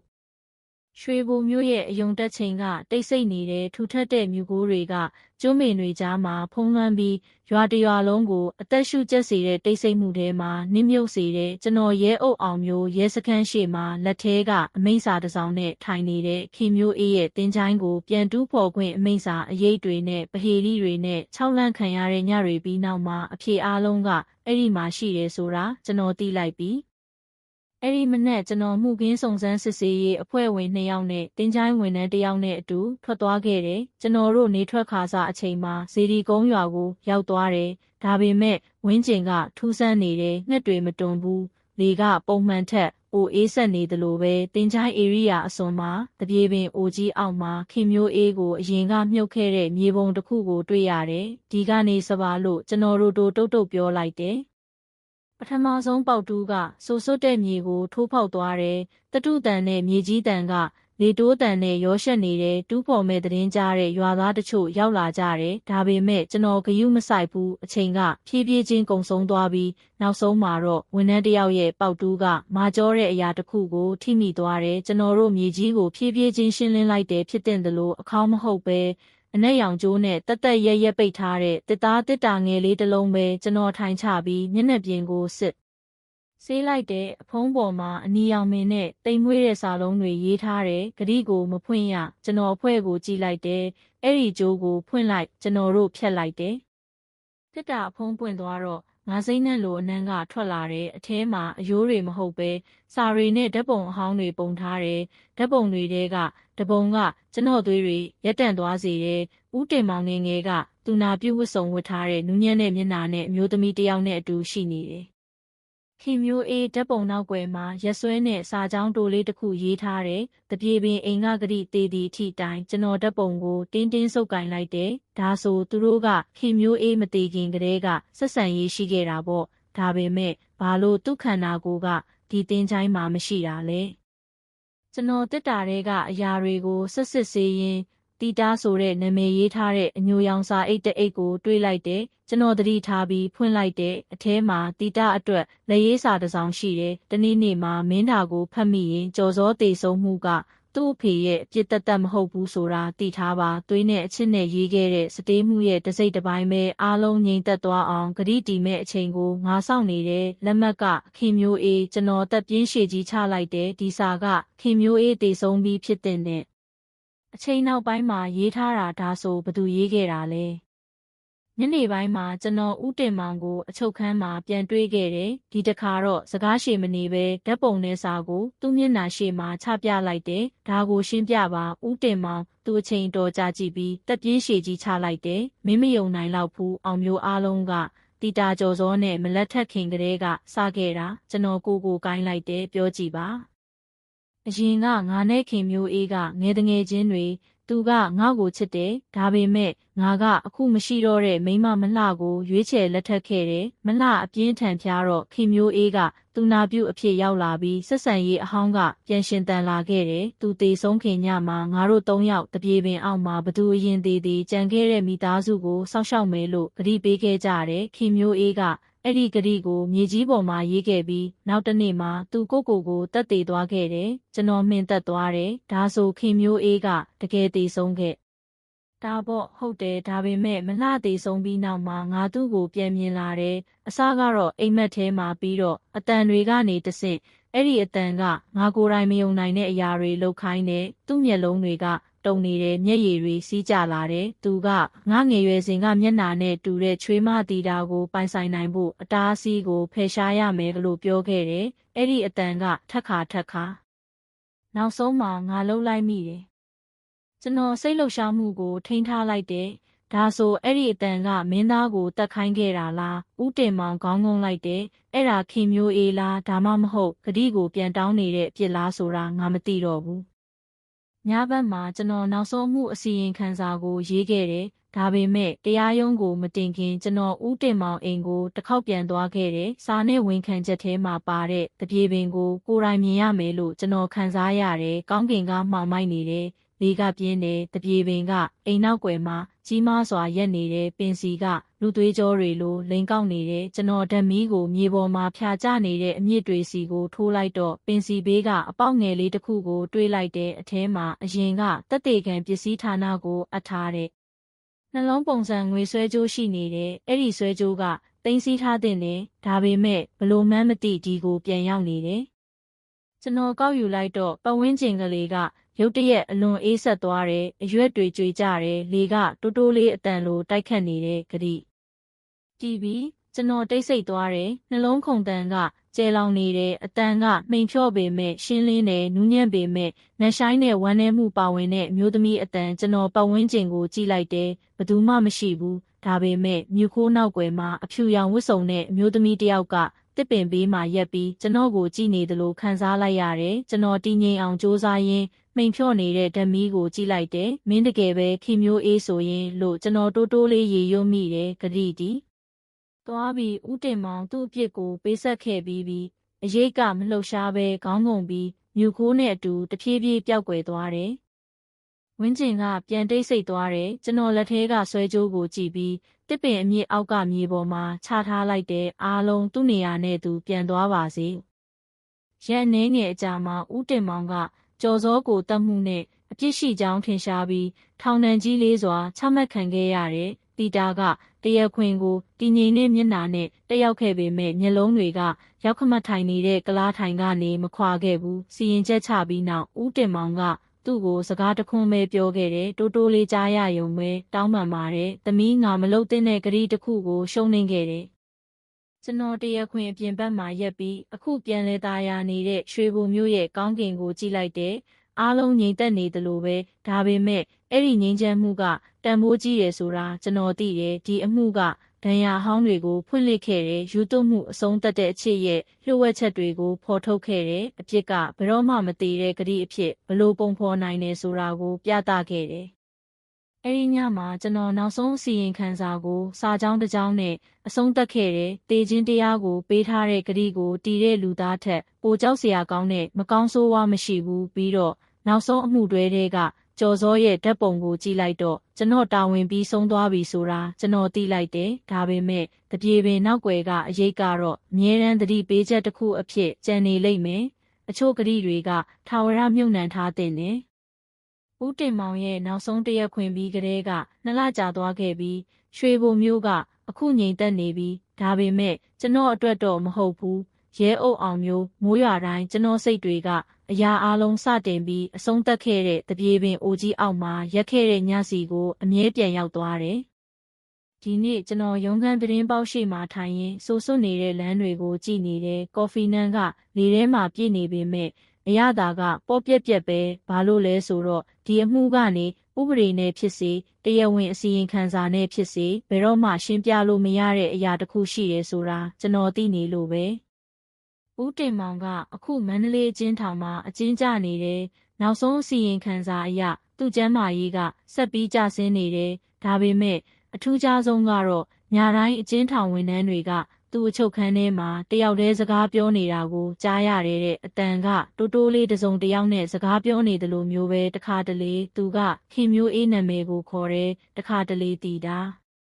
တစ်ချိန်တည်းမှာပဲတီတာကရွှေဘိုမြို့ကိုစွန့်ခွာဖို့ရွေးချယ်ခဲ့တယ်သူကအရှေ့ဘက်ကမြို့ငယ်လေးတစ်မြို့ကိုပြောင်းရွှေ့ပြီးအထက်ဆိုင်တစ်ဆိုင်မှာအလုပ်လုပ်နေတယ်မသွားခင်သူကျွန်တော်ကိုနောက်ဆုံးအကြိမ်လာတွေ့ခဲ့တယ်ရဲအုပ်ကြီးလို့သူကောင်းကုန်ပြီးဖြည်းဖြည်းချင်းပြောတယ်ကျမအားလုံးကိုမေ့ပစ်ချင်တယ်ဒါပေမဲ့ညတိုင်းအိမ်ပတ်လည်မှာခြေတံကြားနေရတော့ပဲကြော်စောတေဆုံးတဲ့ညကလေးအတန်မျိုးပဲကျွန်တော်သူ့ကိုကြည့်နေုံပဲတက်နိုင်ခဲ့တယ်ဒီလိုစိတ်တန်ရာကိုဖယ်ရှားပေးနိုင်တဲ့စကားလုံးမရှိဘူးမင်း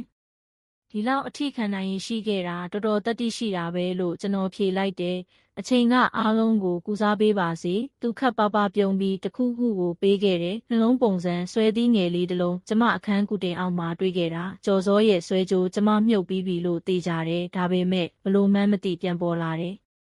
ကျွန်တော်ဘာမှမပြောဘဲအဲ့ဒီပစ္စည်းကိုလက်ခံလိုက်တယ်မျက်နှာပြင်မှာမှိန်ဖြော့တဲ့စာလုံးလေးတစ်ခုထွင်းထားတယ်ဂရိတီပြီးကျွန်တော်ရုံးမှာထားရင်စိတ်မငြိမ်မသက်ဖြစ်နေမယ်ဆိုတာသိတယ်ဒါနဲ့အဲ့ဒီညနေမှာပဲအခုလူမနေတော့ပဲမကြခင်ဖြိုဖျက်တော့မဲ့ ဦးတင်မောင်ရဲ့အိမ်ဟောင်းကိုသွားခဲ့တယ်ကျွန်တော်ခြံနောက်ဖေးကိုရှောက်သွားပြီးအခုပို့ပြီးအိုမင်းနေပုံရတဲ့တပြေပင်အောက်မှာရက်လိုက်တယ်မိုးကကောင်းကင်ရဲ့မျက်ရည်တွေလိုဖြည်းဖြည်းချင်းရွာသွန်းနေတဲ့ကျွန်တော်ဆွဲကြိုးကိုမြေကြီးပေါ်မှာချထားလိုက်တဲ့အရင်ကအဖျဦးရောင်ဝတ်စုံနဲ့အရေးကိုမြင်ခဲ့တဲ့နေရာမှာပဲတော်လောက်ပြီလို့ကျွန်တော်တိုးတိုးလေးပြောလိုက်တယ်အားလုံးပြီးဆုံးသွားပြီးလေကဖြည်းညင်းစွာတိုက်ခတ်ပြီးတပြေပင်ရဲ့ကိုင်းတွေကိုလှုပ်ခတ်နေတဲ့မိုးတန်ကြားထဲမှာကျွန်တော်နူးညံ့ပြီးကြားရယုံလေးတိုးတိုးလေးအတန်တတန်ကိုကြားလိုက်တယ်ကျေးဇူးတင်ပါတယ်အောင်မျိုးကျွန်တော်ပတ်ဝန်းကျင်ကိုကြည့်လိုက်တယ်ဘယ်သူမှမရှိဘူးဒါပေမဲ့အမှုစတင်ကလေးကပထမဆုံးအကြိမ်ဖြစ်ရင်ဘက်ကပေါ်ပါသွားသလိုခံစားရတယ်ကြောပေါ်မှာကပ်နေတဲ့ဝင်ထုတ်ဝင်ပိုးကနောက်ဆုံးမှာတော့မိုးနဲ့အတူပျော်ဝင်သွားသလိုပဲရက်အနှဲငယ်အကြာမှာကျွန်တော်အကျဉ်းထောင်ကနေစာတစ်စောင်လက်ခံရရှိခဲ့တယ်အထဲမှာဦးတင်မောင်ကအိတ်နေရင်းနဲ့ဘာဒဏ်ရာမှမရှိဘဲတေဆုံးသွားတယ်လို့ရေးထားတယ်ဒါပေမဲ့ကျွန်တော်ကိုကြက်တီးထသွားစေတာကသူ့ဘယ်ဘက်လက်ထဲမှာတစ်ခုခုကိုတွေးရှိခဲ့တယ်ဆိုတာပဲလက်ဆက်တဲ့စံပယ်ပန်းတစ်ပွင့်သူ့အချုပ်ခန်းကတင်းတင်းကြပ်ကြပ်ပိတ်ထားပြီးအပင်လည်းမရှိပါပဲနဲ့ကျွန်တော်အစီရင်ခံစာကိုဖြည်းဖြည်းချင်းပိတ်လိုက်တယ်တိုက်ဆိုင်မှုလားနမိတ်လားဆိုတာကျွန်တော်မသိကျင်တော့ဘူးရှင်းပြချက်ရှာစရာမလိုတဲ့အရာတွေရှိတယ်အဲ့ဒီနေ့ကစပြီးကျွန်တော်ရာဇဝတ်မှုအစီရင်ခံစာတွေရေးတာကိုရက်တစ်ပတ်အနည်းငယ်ကြာရပ်ထားခဲ့တယ်ကျွန်တော်ပို့ပြီးတိတ်ဆိတ်လာတယ်အိမ်ကိုပြစ်မှာအချိန်ကုန်ဆုံးပြီးမိုးတန်ကိုအတိတ်ပဲဖွင့်ဖို့မကြိုးစားဘဲနားထောင်နေခဲ့တယ်ဘာလို့လဲဆိုတော့တခါတလေတရားမျှတမှုကတရားခွင်ကနေလာတာမဟုတ်ဘူးတခါတလေသူကပို့ပြီးတိတ်ဆိတ်တဲ့နေရာကနေတစ်ပင်အိုကြီးကနေငွေဆွဲကြိုးကနေနောက်ဆုံးမှတည်သွားတဲ့ကတိကနေလာတတ်တယ်ရွှေဘိုမျိုးရဲ့ညတွေကအခုပြန်လည်ငြိမ်သက်နေပြီးဒါပေမဲ့မိုးရွာပြီးစံပယ်ပန်းနှန်းကလေနဲ့အတူပါလာတိုင်းတခြားဘဝကတစုံတစ်ယောက်ကသူတို့ရဲ့ကတိတွေအမှန်တကယ်ပြီးဆုံးသွားပြီဆိုတာကိုသေချာအောင်လုပ်နေတယ်ဆိုတာ